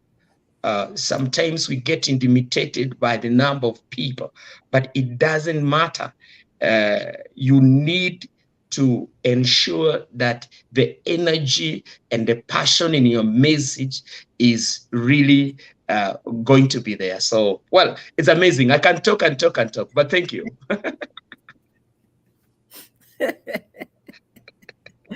Oh my gosh. You are truly, truly, truly a jewel to nations. A jewel to nations. And it's not possible to have 2 twins because they're not both called twins. If they're 2 twins, then it's triplets. But yeah, we've coined with Pastor Phineas and Pastor Juma that we're all twins. So with all the different things that God has given us and approach and meeting him for the first time on our WhatsApp and on the Zooms and just trying to get everything together for me to go over there and then on over to the UK. It was as if we'd known each other all our lives. And you even said something like, you'd been waiting to meet me or something. What did you say about me? Yes, I said the sister. What did you say? the first thing that came to me after watching you the first 2 days, and you know, as a Christian, there's a way the Spirit of God has a witness within. I said that it seems all along these many years, I have been well prepared, and I've been ready to receive somebody that is carrying what you're carrying. Because in all my aspect of thinking, I'm a critical thinker and communicator. And therefore, I needed something that you seem to have. When you began to speak, when I began to see the expression of what you carry, I began to see that this may be the very missing link that I was looking for. That's what I say, that I have all along these years been ready and prepared, because the world today needs innovative thinkers, innovative speakers that can really address the myriad challenges that God's people are facing. So yes, I said that I was already prepared for you. Wow. And the impact that actually what came out, if I may say, it doesn't matter where you were born. What matters is what you are born with and how faithfully and effectively can you deliver it to your generation. Wow. So it doesn't matter. Yes. It doesn't matter where you were born. I was born in Africa. Look at me right now. Jennifer came just in a prophetic way. I can't speak what she spoke. I remember the time she hugged me and, you know, we spoke and she was speaking like a prophet and she spoke many things. And at that particular moment, I had not known that we share a lot in common into the leadership development and what we are doing to shape the minds of our generation as far as leadership is concerned. Later on, I realized that Geneva is a pertinent person with you. Now I see down is here. Now, coincidence is God's way of communicating. And I want to say I'm excited to be in this platform and just congratulate my sister, Lady Chrysol. For me, I feel that, yes, I was already prepared for what God wants us to deliver. And this book is a shepherd. I read something in your book here. I think it was on the topic of passion. I think you quoted some author. We must distinguish between speaking to deceive and being silent to be reserved. It came so powerfully that most of the speakers today speak and 3/4 of their illustration may be deceiving and trying to bring a message that is not there. But that you have brought this as an answer of shaping our message. We shouldn't speak to deceive. We shouldn't speak to fake, nor we shouldn't fake anything in order to present our message in a better way. No, we should be truthful in what we are speaking. So, and you see, you are who you have written. And congratulations once again for this book. Thank you so much. And I know Don is just sitting there listening to all the things he's saying about the book. What do you have to say, Don? I know you have something to say. I've always got something to say, Crystal. I know. Wow. I mean, the fact that Jennifer spoke Swahili, as you know, I speak multiple languages, often in the same sentence. And just language isn't always about the spoken, is it? It's 80% of language is the energy in which we come across with. It's the passion that you mentioned, Dr. Juma. And it's just so much. When I speak to people, like if I speak Arabic to a lot of Arabs, I remember one chap, I was in Amsterdam, he was Moroccan, and I spoke to him in Arabic because I couldn't stop overhearing what he was saying in Arabic and giggling, because you know I like to giggle, and I couldn't not giggle. And by the end of the, the back and forth. He goes, "It's like you see into my soul." I was like, "Oh, I do," which made him giggle. And then before the end of the evening, he's got his family, his mum and dad are there, his brothers and sisters, his neighbours. We've taken over the whole cafe. And it didn't matter that we were all from so many different nations. It didn't matter that there was so many different cultures, whether that was ethnic culture, generational culture. And when we did that graph, I think, I'm not quite sure which P it was in, and we laid out all the different cultures and how if you behaved in this certain way on stage, you would have you know, you could go on and say, "I'm absolutely thrilled to be here hosting this webinar for you." And if you're in America, that's great. But if you go to somewhere like Holland, they know you're not thrilled to be delivering a Zoom call. You're thrilled to be having a baby. You're thrilled to be getting married. And it's about that cultural context of language and the power words we use and the deliverance and that poise and that pause and, you know, the positioning and taking a breath and just listening to you, Dr. Juma, like we're actively listening to you. And so many people, when they're, I mean, you'll notice I've always got a pen and I'm making notes so that I can get the thought out of my head and I can then come back, be present to paying attention to what's actually being said and gifted to us. Because all of these people here today have gifted not just Crystal the love that she deserves and the respect and the honor, but each other with our presence. We've gifted time and wisdom to each other. We've met each other, but also to everybody who's shown up to support you. I mean, looking at the comments, you know, people who can't wait to order the copy of your book, people that love you, the amount of outpouring of love and gratitude for your heart, your leadership, your wisdom, your passion, as Dr. Juma just so kindly said. I can just imagine you with children, because I mean, I don't know whether, you know, it will only be dogs that can hear us when we finally get together, because we'll be so high pitched with squeals. And it's nothing just coming out, mouth open with nothing coming out. and it's those things, and it's those subjects that people connect on.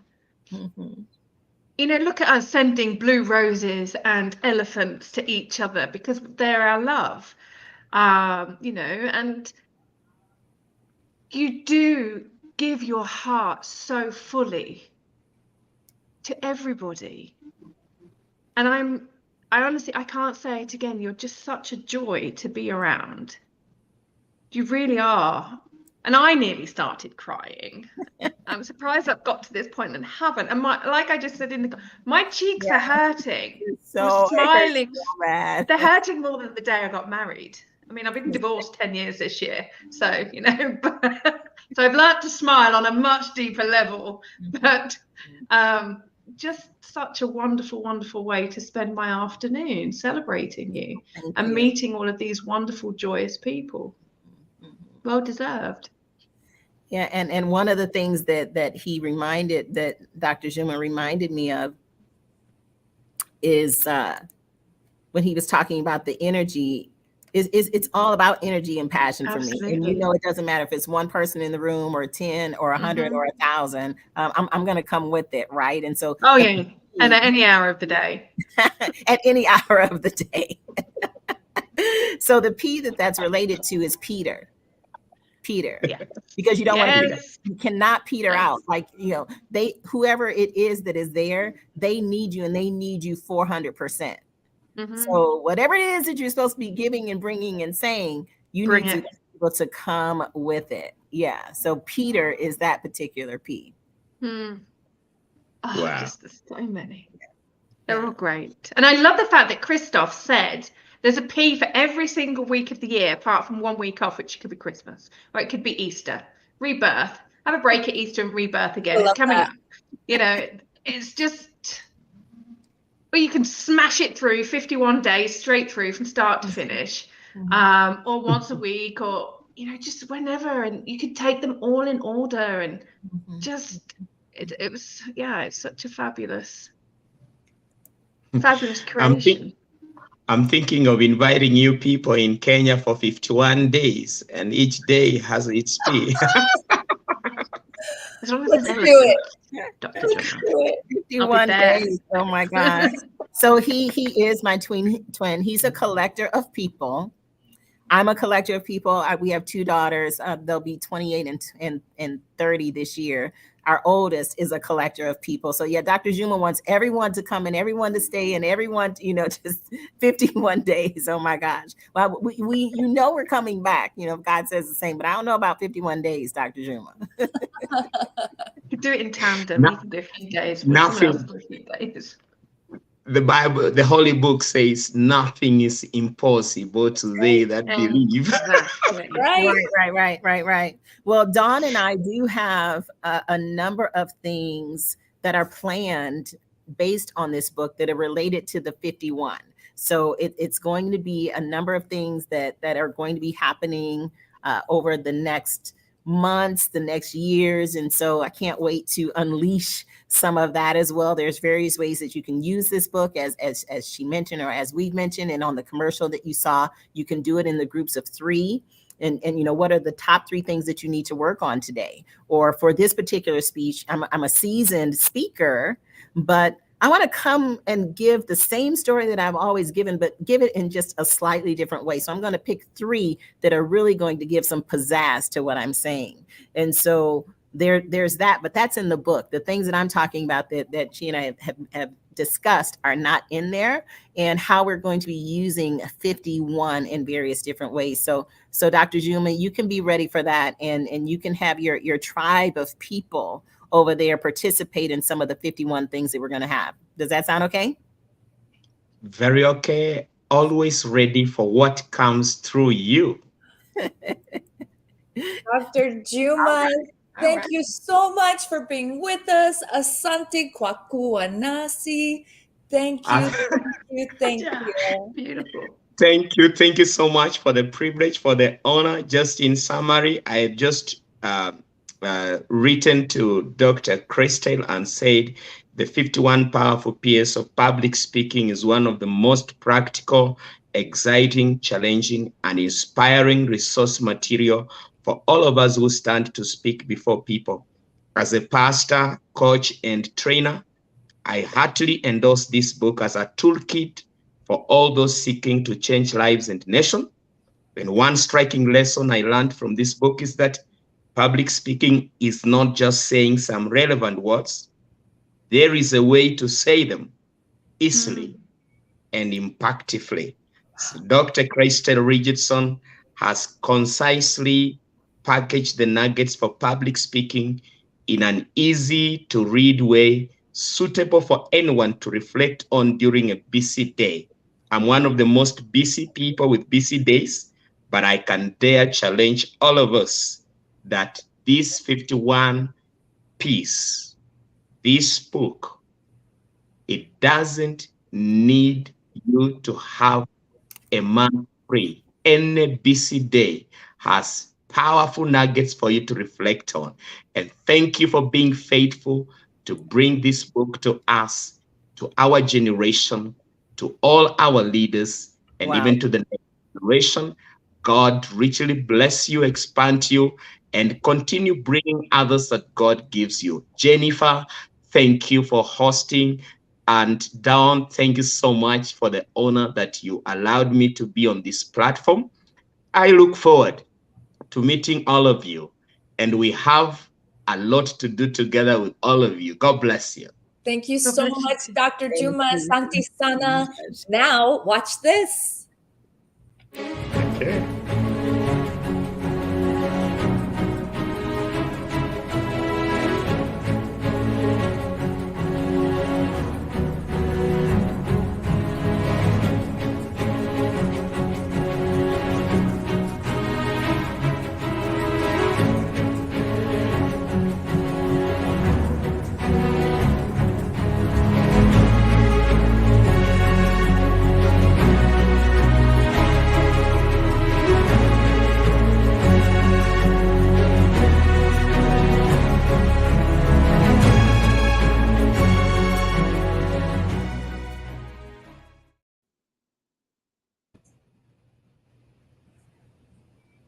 Oh, that was just wonderful, Crystal. Just wonderful.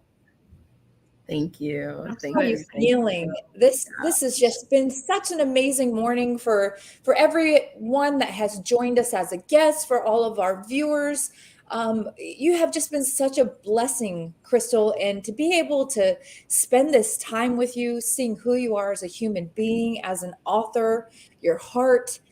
I'm going to have an amazing day. I know that. Well, I'm already having an amazing day. I don't know that I slept much last night with all the different things going on. And it related to this launch, but related to a number of things. In my first meeting, I meet with people here at my community center for various meetings, a doctor that I meet with. And that meeting was at 5:30. I had to have that meeting, and then one at 7, and then get ready for this at 8. Like Dawn says, my early, when people say, oh, we can meet early, I'm like, well, what time? They're like, oh, 9 or 10. I'm like, 9 or 10 is not early. Oh, I've been awake 6 hours by then. My name's Crystal. Yeah. So there's Crystal early, and then there's other people early, right, Dawn? I remember when you said that. Absolutely, there is. But yeah, so yeah, I do pray that you continue to have a good day, Jennifer. You've really made my day, and like I have all these wrinkled up Kleenex on my table, and there's more to come because I have other people that are having me on their shows or coming on this, and so it's just really, I guess I didn't even anticipate that I was going to be crying today. I didn't even anticipate it. Well, you know what they say, emotion is energy in motion. And you have so much energy. Yes. And it's a relentless, beautiful energy.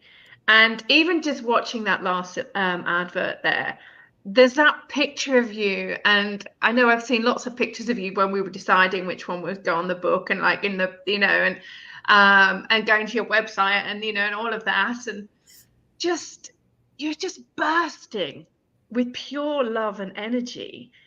So for you to have received pure love and energy today in such a wonderful way from all of these people that have joined you, of course you're going to have lots of tissues, Crystal. What made you think you wouldn't? I want tissues. Excellent. Wow. And Dawn, yeah, I have said a little bit already, and I'm not going to start crying again. I just refuse. But I do really want to thank you publicly for everything. It's been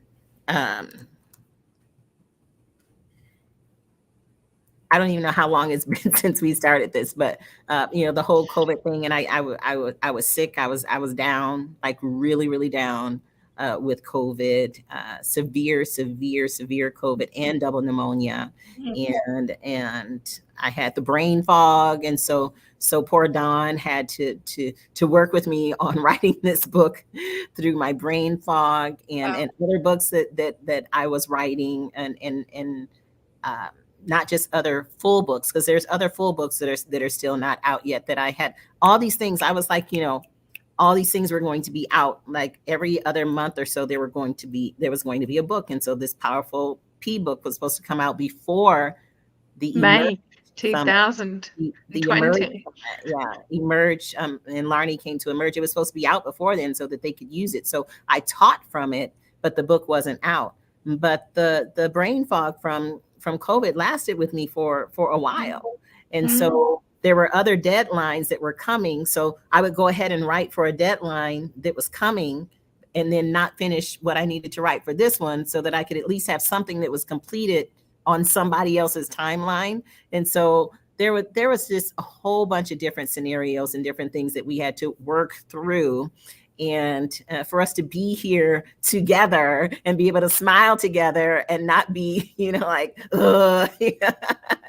is very, very, very, very, very, very extremely important to me. And I am so grateful that that God allowed us really to have this day. Like this has really made my day. I'm like, am I going to have an actual physical event? Am I going to invite people here to the center, or am I going to just do it online? And just being here peacefully, being able to focus on every single person has really meant a lot to me. as opposed to having like a lot of people here with my stack of books and signing and everything. I can do that a different time. I mean, this is my, I can do it a different time. This has really been just amazing. And to have you on for this whole time, Miss Dawn, it's just been fabulous. And you too, JJ, too. But thank you. You're very welcome. You know, and if I could just real quick, I want to explain to people, you know, my background when it comes to public speaking, because people see the title Major and, you know, U.S. Army retired, and people get different images of what it means to be a soldier. So more specifically, I was an intelligence officer. And Crystal, you know this about me, but I have commanded, I commanded the largest military intelligence training company in the entire Army. I had over 550 soldiers, and I would go out and speak in front of these soldiers and have to keep their attention and motivate them. I've given hundreds, literally hundreds of commencement speeches and, you know, spoken at promotions and ceremonies. I've briefed 3- and 4-star generals.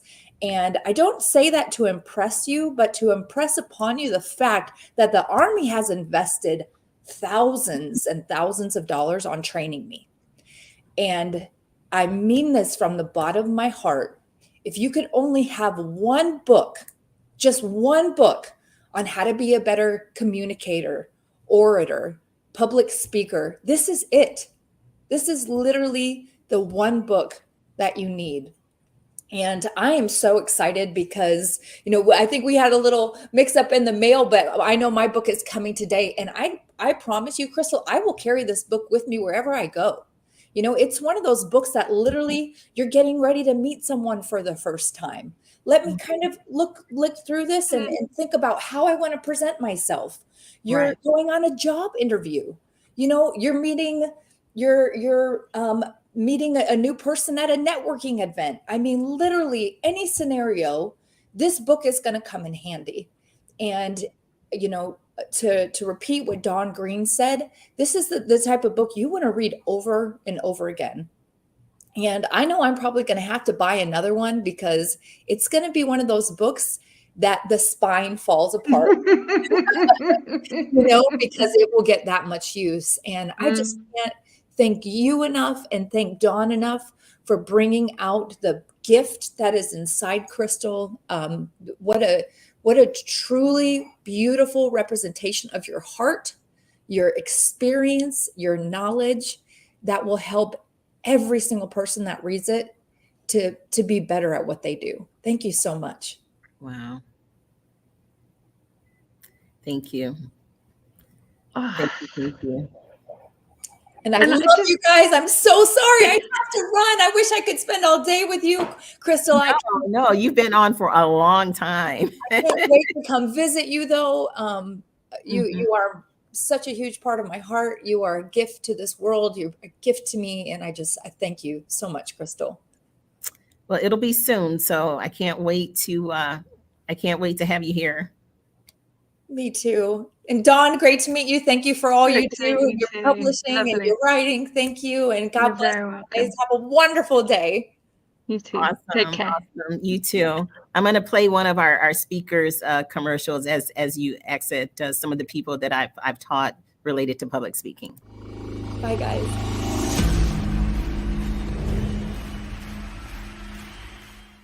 Hi, I'm Carmel Jean-Francois from New York, and this is my second day of Emerge, and I'm excited because what this experience is allowing me to do is that I'm able to focus on my brand emerging in a sense where I'm honing in on what my idea is, what is the value that I'm bringing to people. So I'm excited what the rest of the weekend is going to bring me and how I'll come out from this experience. Carmel Jean-Francois from New York.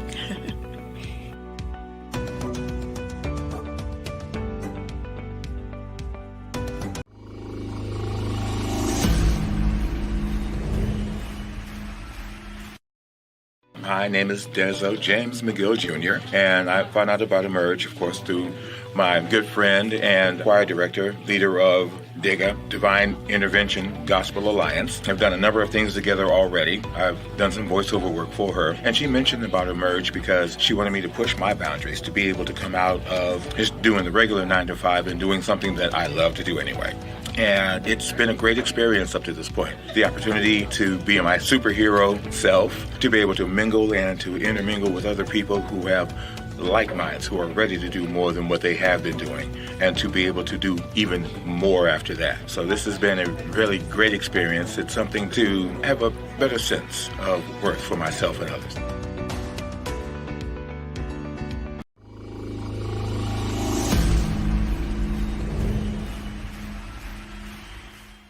Let me tell you something. This particular event, Emerge, has shifted me. It has launched me to really understand the fundamentals of what I really need to do and what I'm going to do within my business. Crystal is absolutely amazing. She is an inspiration, and I'm so excited to be here. I would not want to be anywhere else this weekend but here at Emerge.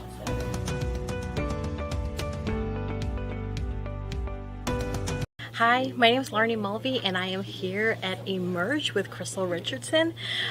So far, it's been a great experience. Coming in yesterday as my first day at the event, I learned so much about myself, but also learned how to have a few tricks to project my voice, to dig deep within myself, to know what my superhero power is and what my superhero name is. And from what I've learned, I have my own personal superhero name and magic and power within myself, and Crystal has brought it out of me. So you can call me the Power Lady all you want. She is so the Power Lady, isn't she? I saw her and I was just like, ah! Yes, there is something I'd like to add just before we go, because a lot of people, and I'm not quite sure that we've covered it on today's launch. A lot of people think that public speaking is for people that are exuberant and extroverted. Not so. I can do this, and I've spoken on stages, 10,000 people, and I've been fine. I can go and do these events in front of a couple of hundred people, and as well as 10 people. And I sometimes have to really psych myself up to be around people, because I spend, as a writer and someone who does a lot of study on behalf of my clients, as well as for my own PhD, I spend a lot of time by myself. I get over-peopled very quickly.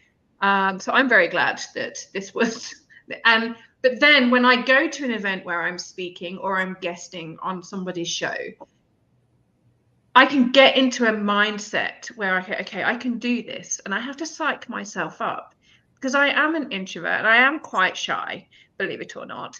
And not a lot of people will believe that, but I know, and I think this is the thing that's really important for people to understand. If you are an introvert, everything that you've poured into this book, everything that has been created, and I think the fact that we are both introverts and the knowledge that we've both poured into this to help support and bring this alive, it shows that when we practice, because practice doesn't make perfect, practice makes permanent.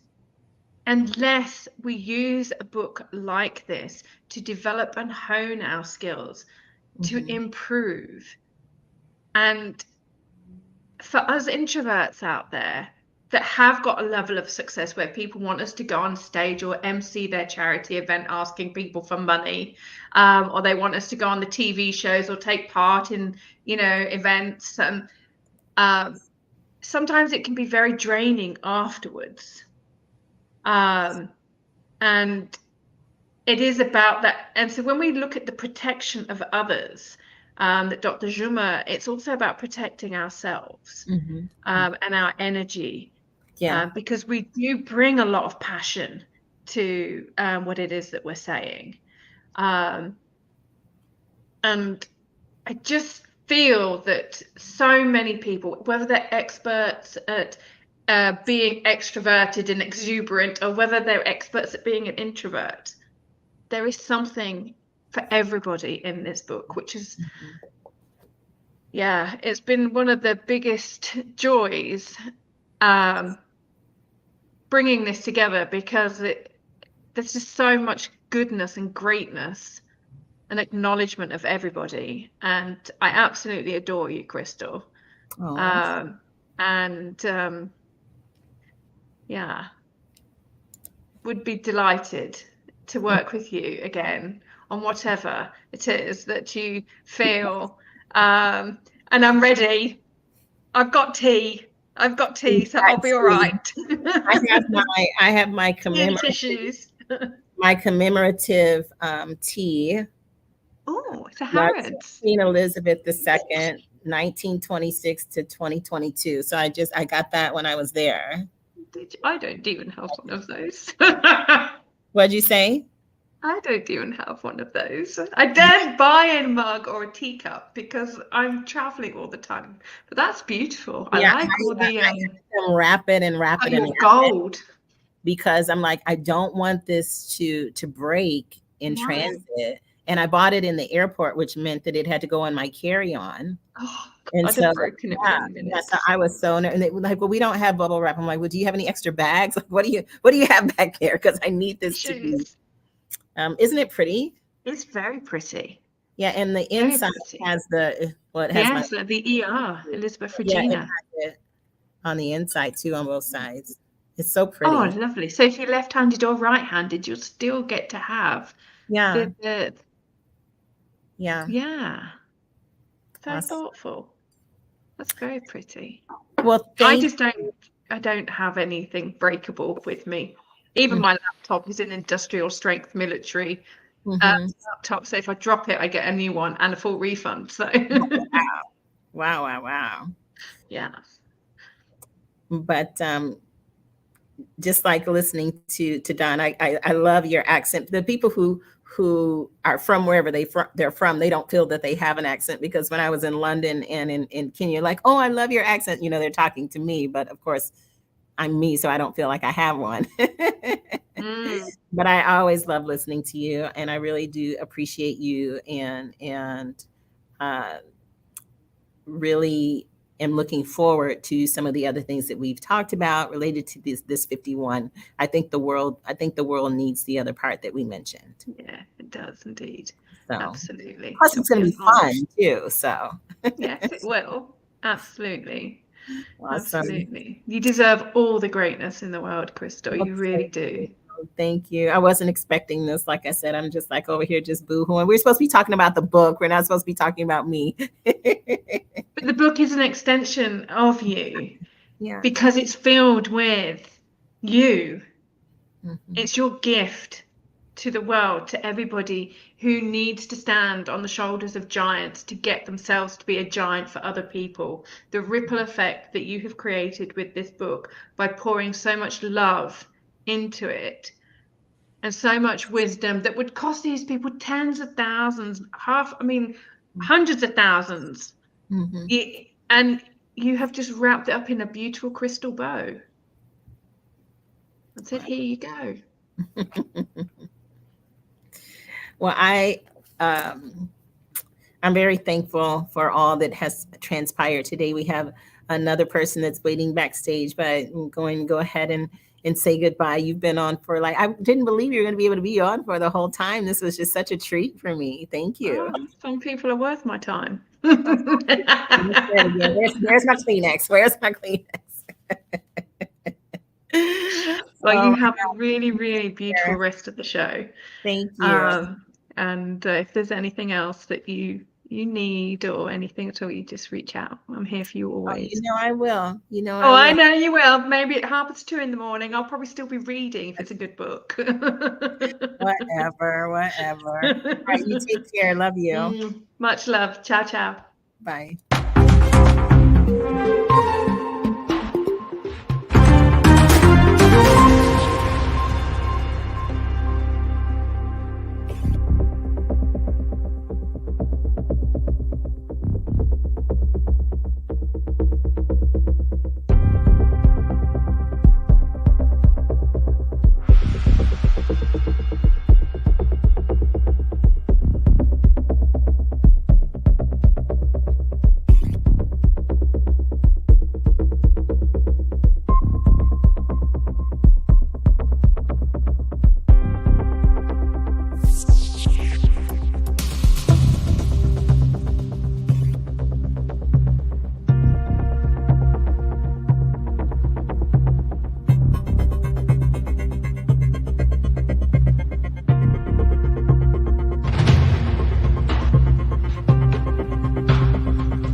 Well, hey, everyone. This is Crystal Richardson. I'm so happy and honored to be with you today.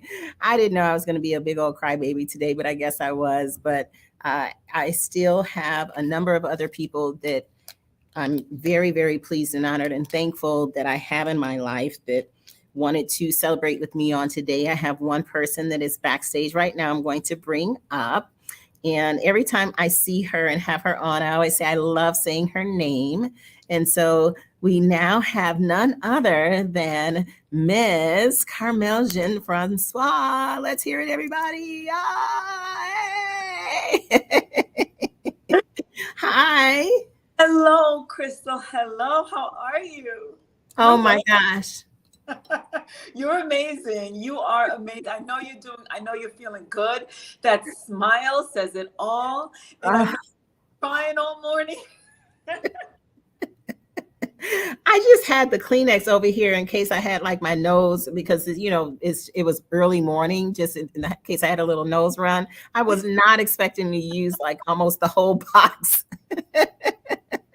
for tears. Wow. Oh, wow. But it's just a testament to know to know for yourself how far you've come, and whatever it is that you had to go through, trials, tribulations, illnesses, colds, last minute emergencies, just to get this done. So I'm hearing all the stories and all the accolades, and I was actually hoping that Dawn was going to stick around, because I met Dawn maybe 2 or 3 years ago, and had an opportunity to speak for a little while, and I never got back in touch with her. So I was going to say, hey, Dawn. Oh my gosh. Did you put it in the if you'd put it in the chat, I would have seen and kept her on. Oh.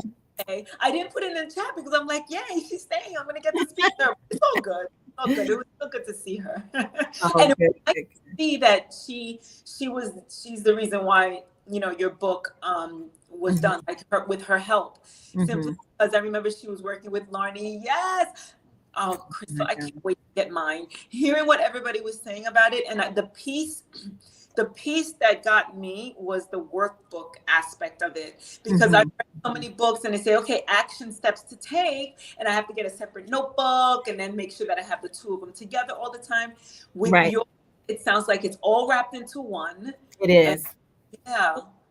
Yeah. So it's a text, it's a workbook, it's a guidebook, and I could fold pages and take notes and scribble in it, and it becomes my personal journal, all the good things. Yeah. So that's what I'm especially looking forward to with this book. Yeah, and I played your commercial from Emerge, but I didn't say anything about it yet that you were one of the winners of the competition. Yeah. I was. So Crystal, I don't know if you remember this. When I was over there that weekend, I was in Arizona. It was first of all, it was fantastic. It was good to meet a lot of the people that I had met online through you, whom, by the way, I still keep in touch with so many of them. I got to tell you. So it's beautiful to see that they're still supporting you. You're still supporting them, and that I've made beautiful bonds and relationships with these people. That just goes to show you so much about the link that is us. So that's beautiful to see. So yes, everybody, I was out there in Phoenix, Arizona, Crystal's Emerge event, and Crystal's giving us the tips and guiding us and teaching us how to be on stage, to market ourselves, because it wasn't just speaking, it was branding, it was marketing, it was what we have to say to the world, how we want to say it, the stories that we choose to tell, the minimal research and the extensive research that we do for ourselves to be able to be considered an expert or somebody that knows what they're talking about with regard to our own subjects and goals that we were referring to. And one day I froze and I'm looking at Crystal like, help me. And Crystal's like, you got this. And I was like, oh gosh. And I had to put on my big girl panties and get through my speech. and come to the end of and that was what I needed, right, Crystal? Because if you came to my rescue, I don't think I would have had the confidence or the determination, because on that final day, I was determined to make right what I had just been crying about the day before. So I got up there and I said my piece, and quite frankly, I was surprised that I got. I was recognized as third place, but I was surprised that I was recognized at all because of my own insecurities. But then I worked through it, right? So it was a fantastic experience, Crystal, and I want to thank you again and for you it. can say that now, and I'll let people know why I'm saying that. Oh, you can say that now. But she was dog tired. Everybody was dog tired, because when you come here for this, and for most things I don't play, right? Yeah, and you guys didn't have, like, you had some free time. I'll be instituting a little bit more, but no, it's time to work. You came here to work. You came from New York. I don't know if you mentioned that you're from New York, because you said you were in Phoenix, but I don't know if people know that you came all the way across the country. Right. So you were crying, like you were, like your emotions were everywhere, like you said, but part of it was the tiredness, not just because you felt that you messed up, because a lot of times we're harder on ourselves. The other people didn't even know necessarily. I saw your eyes, like, oh my gosh, like what's next? But a lot of times people don't even know. And so if we don't give anything off, we can just go for it, of which you did. And the judges were like, wow, like we need to give her something. So it was amazing experience. It really, really was. You were phenomenal. Thank you, Crystal. Excuse me, let me change that. You are phenomenal. You are phenomenal. So you've been doing some speaking since you left here. I mean, you were already doing speaking, but I've seen, posts, and we've talked a little bit. You've been doing some things. So tell us about that. Yeah, so I do a daily show on Clubhouse. I'm not sure if everybody is familiar with the Clubhouse app. It is an audio app, so I do daily speaking there on the cuff. I've done prepared speaking. Last year in June, I was the keynote speaker to at a local high school graduation, which was, it was phenomenal. I was honored that the principal was actually, my sister teaches high school, and the principal saw that I had written a book, International Women of Color Who Boss Up. And she wanted to talk to me, and she was just like, I like everything that you're saying. Would you be the keynote speaker at our graduation this year?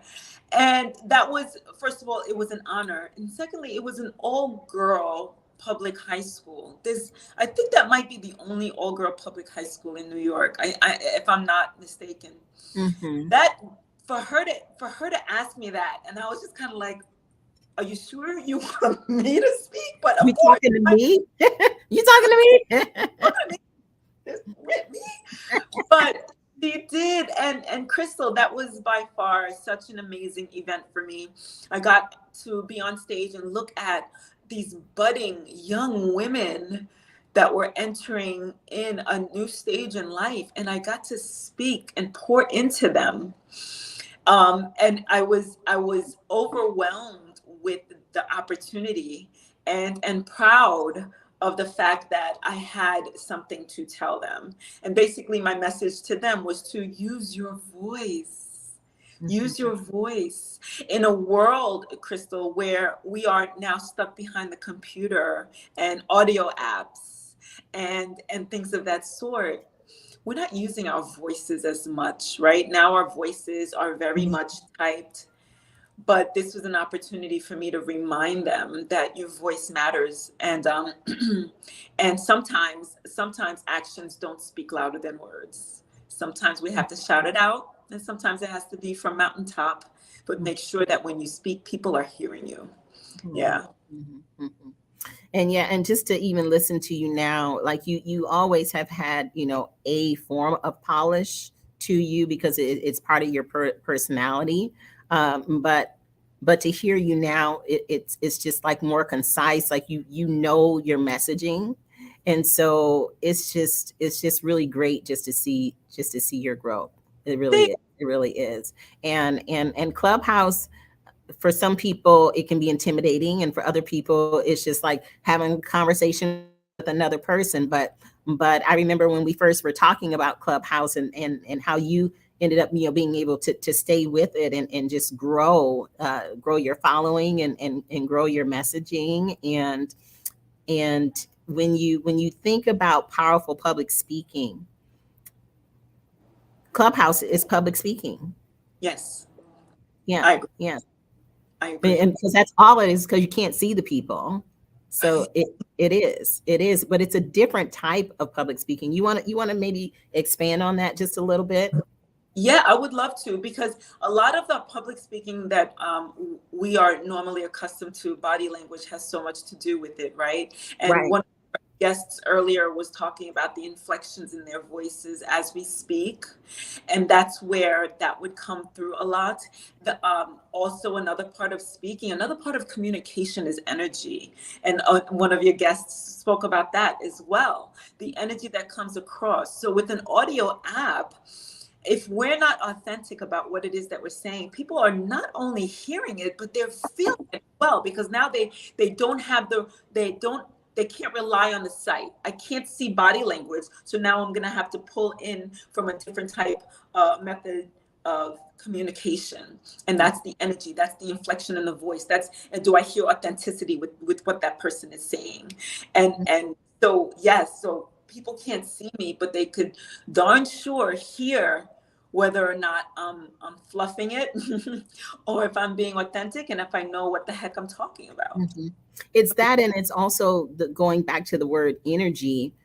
Like if you're smiling while you're speaking, because they can tell if you're smiling while you're speaking, or if you're just saying whatever you're saying, like all of that, if all you can do is hear, you have to still do all of that, even though the people can't see you. You still have to be that person and bring all of that energy and the inflections and the volumes, and especially on something like Clubhouse, because that's all they can do is hear. Yes, 100%. Yeah. Wow. So Crystal, I really was, so you asked me to be on here, and I was like, oh, of course, yes, I'll make the time. And I just want to take this opportunity to say that you were there in the beginning, right? The first time you contacted me and said, hey, I have an idea for us to work together. I was like, me again, right? So you've been there when we actually met in a group where I was learning to pitch my business, my health and wellness business. Mm-hmm. And you are such an integral part of my growth through the process, about conveying what it is that I want to instill in people, how I want to guide and support people on my own journey, and being concise, speaking, not only that, going out to Arizona and being formally trained or guided and supported by you, being on a stage in front of people that I don't know, that I would soon come to know and form relationships with, and actually being judged at the end. That was a first for me. That was an absolute first for me. And it was scary, but at the same time, I had to remind myself, those are people too. And it's okay, whatever happens, just do you. And just put forth what you have to put forth. And so I appreciate all of that. So when you told me you had this book coming out, I wasn't surprised, not even a little bit. I said, of course it does. Like that was only to come. How could she not? Mm-hmm. All the expertise and the experience and knowledge that you can provide. Mm-hmm. Oh, thank you. Okay. Thank you so much. Yeah. It's been a journey. It has been a journey, and for Don to hang in there with me, and even Don Green, because he's so funny. Because when I gave him the date, because he's all about, do this, and this. Like he has a schedule. Like I said, he sends out stuff. He hand writes the notes, and he says like, I'm on my article's on page 42, and it's right here. And he has like all this stuff that he does. He's very, very concise and specific. And so I must have said it was going to be out by May. So it was like the end of May, and he sends me a note. He's like, well, I'm on. I don't even know if he said hello. He's like, I'm on Amazon and I can't find, like, what's the name? I thought I knew the name of the book. What is it? Like, because I wrote the foreword and I read it, but I want to order the book. And it's like, well, first of all, you won't have to order the book. I'll be sending you one, but no, it's not out yet. You know, and so it's been a journey. So he would like check back every now and then. I'd have a conversation about other things, or I have him on a different show and ask me about the book. And it's just amazing how, you know, God just allows, even with all the different things that have gone on, that there's still people that are gracious out there. Still people that are gracious. And so I want to thank you for being one of those gracious people, because you've been through a number of things, you know, in relation to my health and the waiting and the changing and all of that, and the growing. And it's been a season of Thanksgiving that I want to personally say thank you once again to you too for being one of those staples and foundational people in my life. Thank you. Oh, that's an honor. Thank you so much, Crystal. It's so appreciated. I would love to interview you on my YouTube channel if you can find time for me. But just throwing that out there in public. Well, I would be honored to be on, but yes, we'll have to find when that will be. And with this coming out, and with the tax season, and with the this and that, like all the different things that are going on right now, and launching of the LIG TV, I had the final meeting with the owner of the network yesterday here at the Uplift Center. So the board is like full of information, and so really excited about that, and then working on the next book that we've talked about, which is very much needed. I've been collecting so much information, including my appointment 2 days ago. I'm not going to say what it is on here, but something I never even heard of that I have. And then when I looked it up on YouTube, I'm like, who knew? You know, so obviously there's people that know about it, but I never heard of it. So it's just really important for all of us to continue to speak and to continue to write, because there's so many people out there that need to hear not just our story, but to get the information that we have in our heads, to get it out. Because just like me 2 days ago, there's probably something that someone doesn't know. And so when you write, then it makes it evergreen, and people can pick it up at any time. So I'm really looking forward to that next endeavor, and being able to speak about what we're talking about. What I'm talking about is health. For those that don't know what I'm talking, I guess I probably didn't say that, but our health is so important. And so being able to do public speaking and writing related to health is really going to be a phenomenal experience. And I can't wait to have that journey with you. Yes, nor can I. So that's amazing. Yeah, Crystal, the best wishes for you in this book. Congratulations again. Glad to know you. Glad, hey, I know that woman. I'm glad to see that. Awesome. Well, you have a great rest of your day in New York. Wait, is it snowing or raining? What's the weather there right now? No, it's actually quite nice today. We're up to 50 degrees and sunny. So it's actually quite nice. Yeah. Okay, good. Yeah, the weather has just been crazy all over. So I always have to check on you guys, see how you're doing over there. Oh, we're good. Spring is around the corner. We feel it. I'm anxious for it. So it's good. All right. Okay, you take care. Thank you. Bye, everybody. Congratulations, Crystal. Thank you. Bye.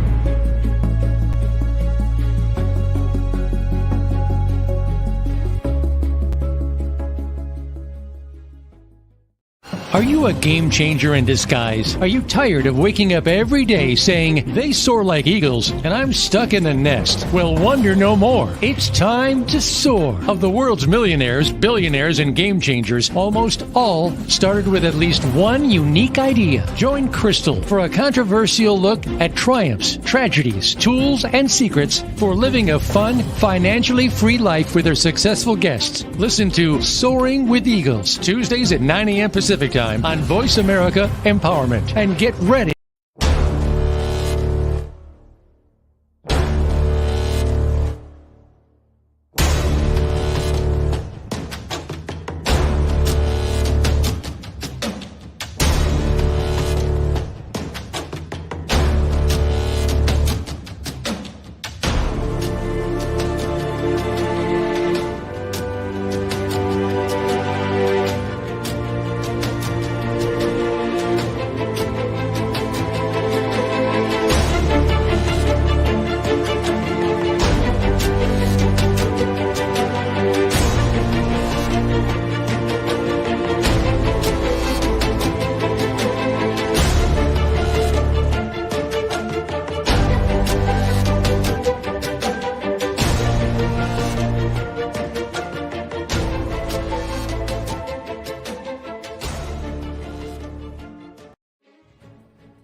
You can be anything you want to be.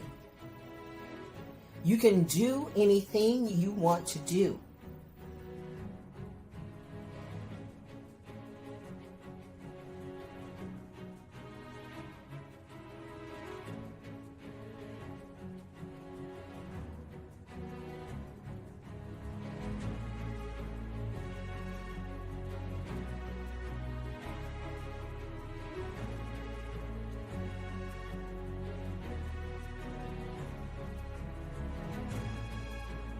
Did you know that creativity breeds creativity?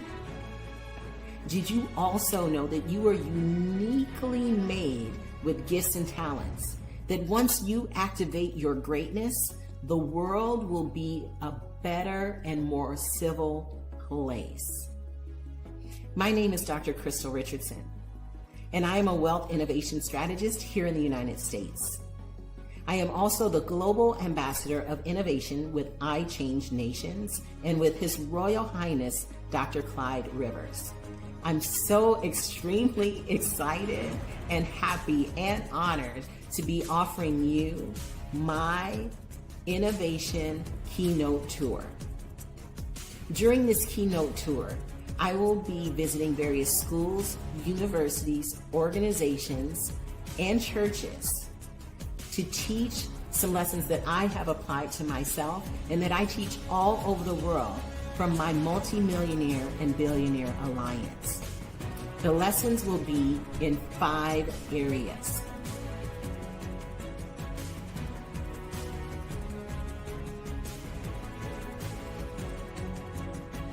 I am the author of a new book called The 51 Powerful P's of Public Speaking. And even if you're not interested in being a public speaker, you can use these skills to have better relations with your family, better relations in business, know how to present to potential investors, or maybe you have money that you want to invest in someone else's business. Public speaking is key in all of the 5 areas that I mentioned.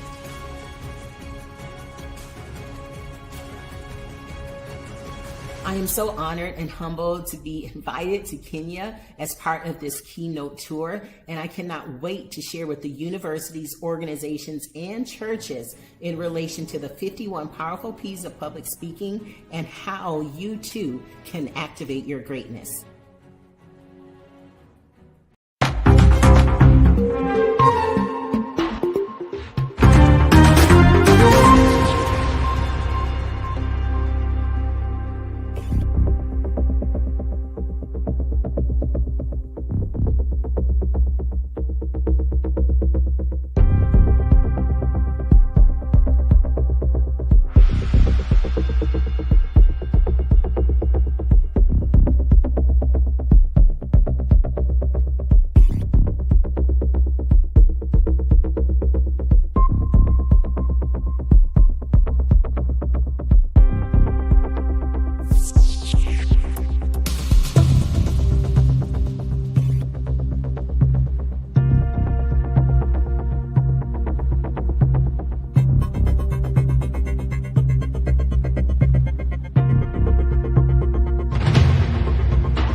Hey, everyone. This is Crystal. Thank you once again for being on today. I do have other people that will be having me on their shows, or they will be on my link here as well. So thank you to all who have participated earlier and made me use up so much Kleenex. Oh my gosh, it's been such a great launch day. If you have not purchased the book, please go and do so today. That would really be great and help us with some of our goals.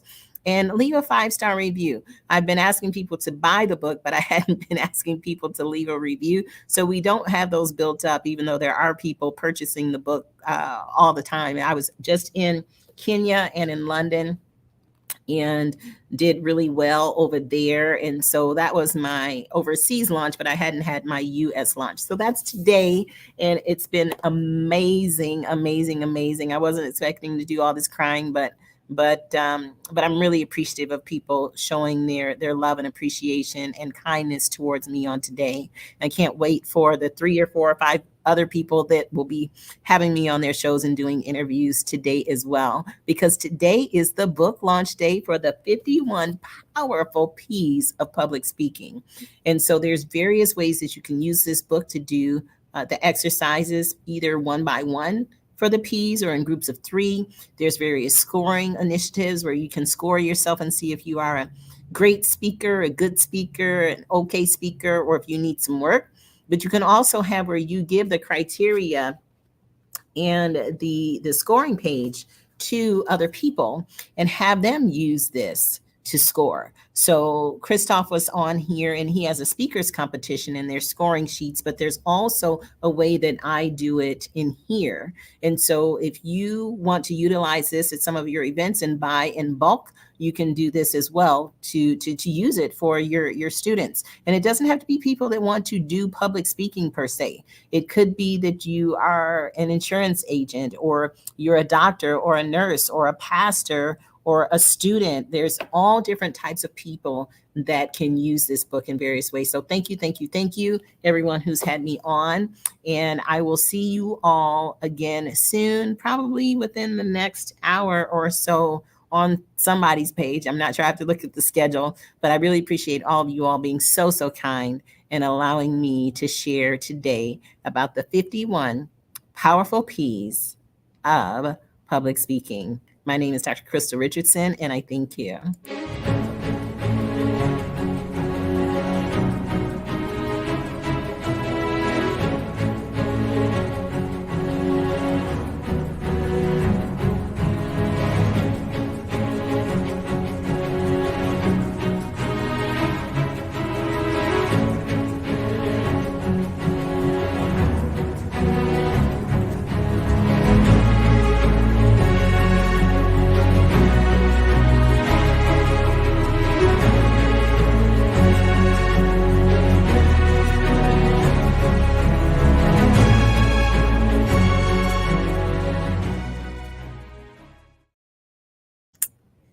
Bye, everyone. Thank you so much.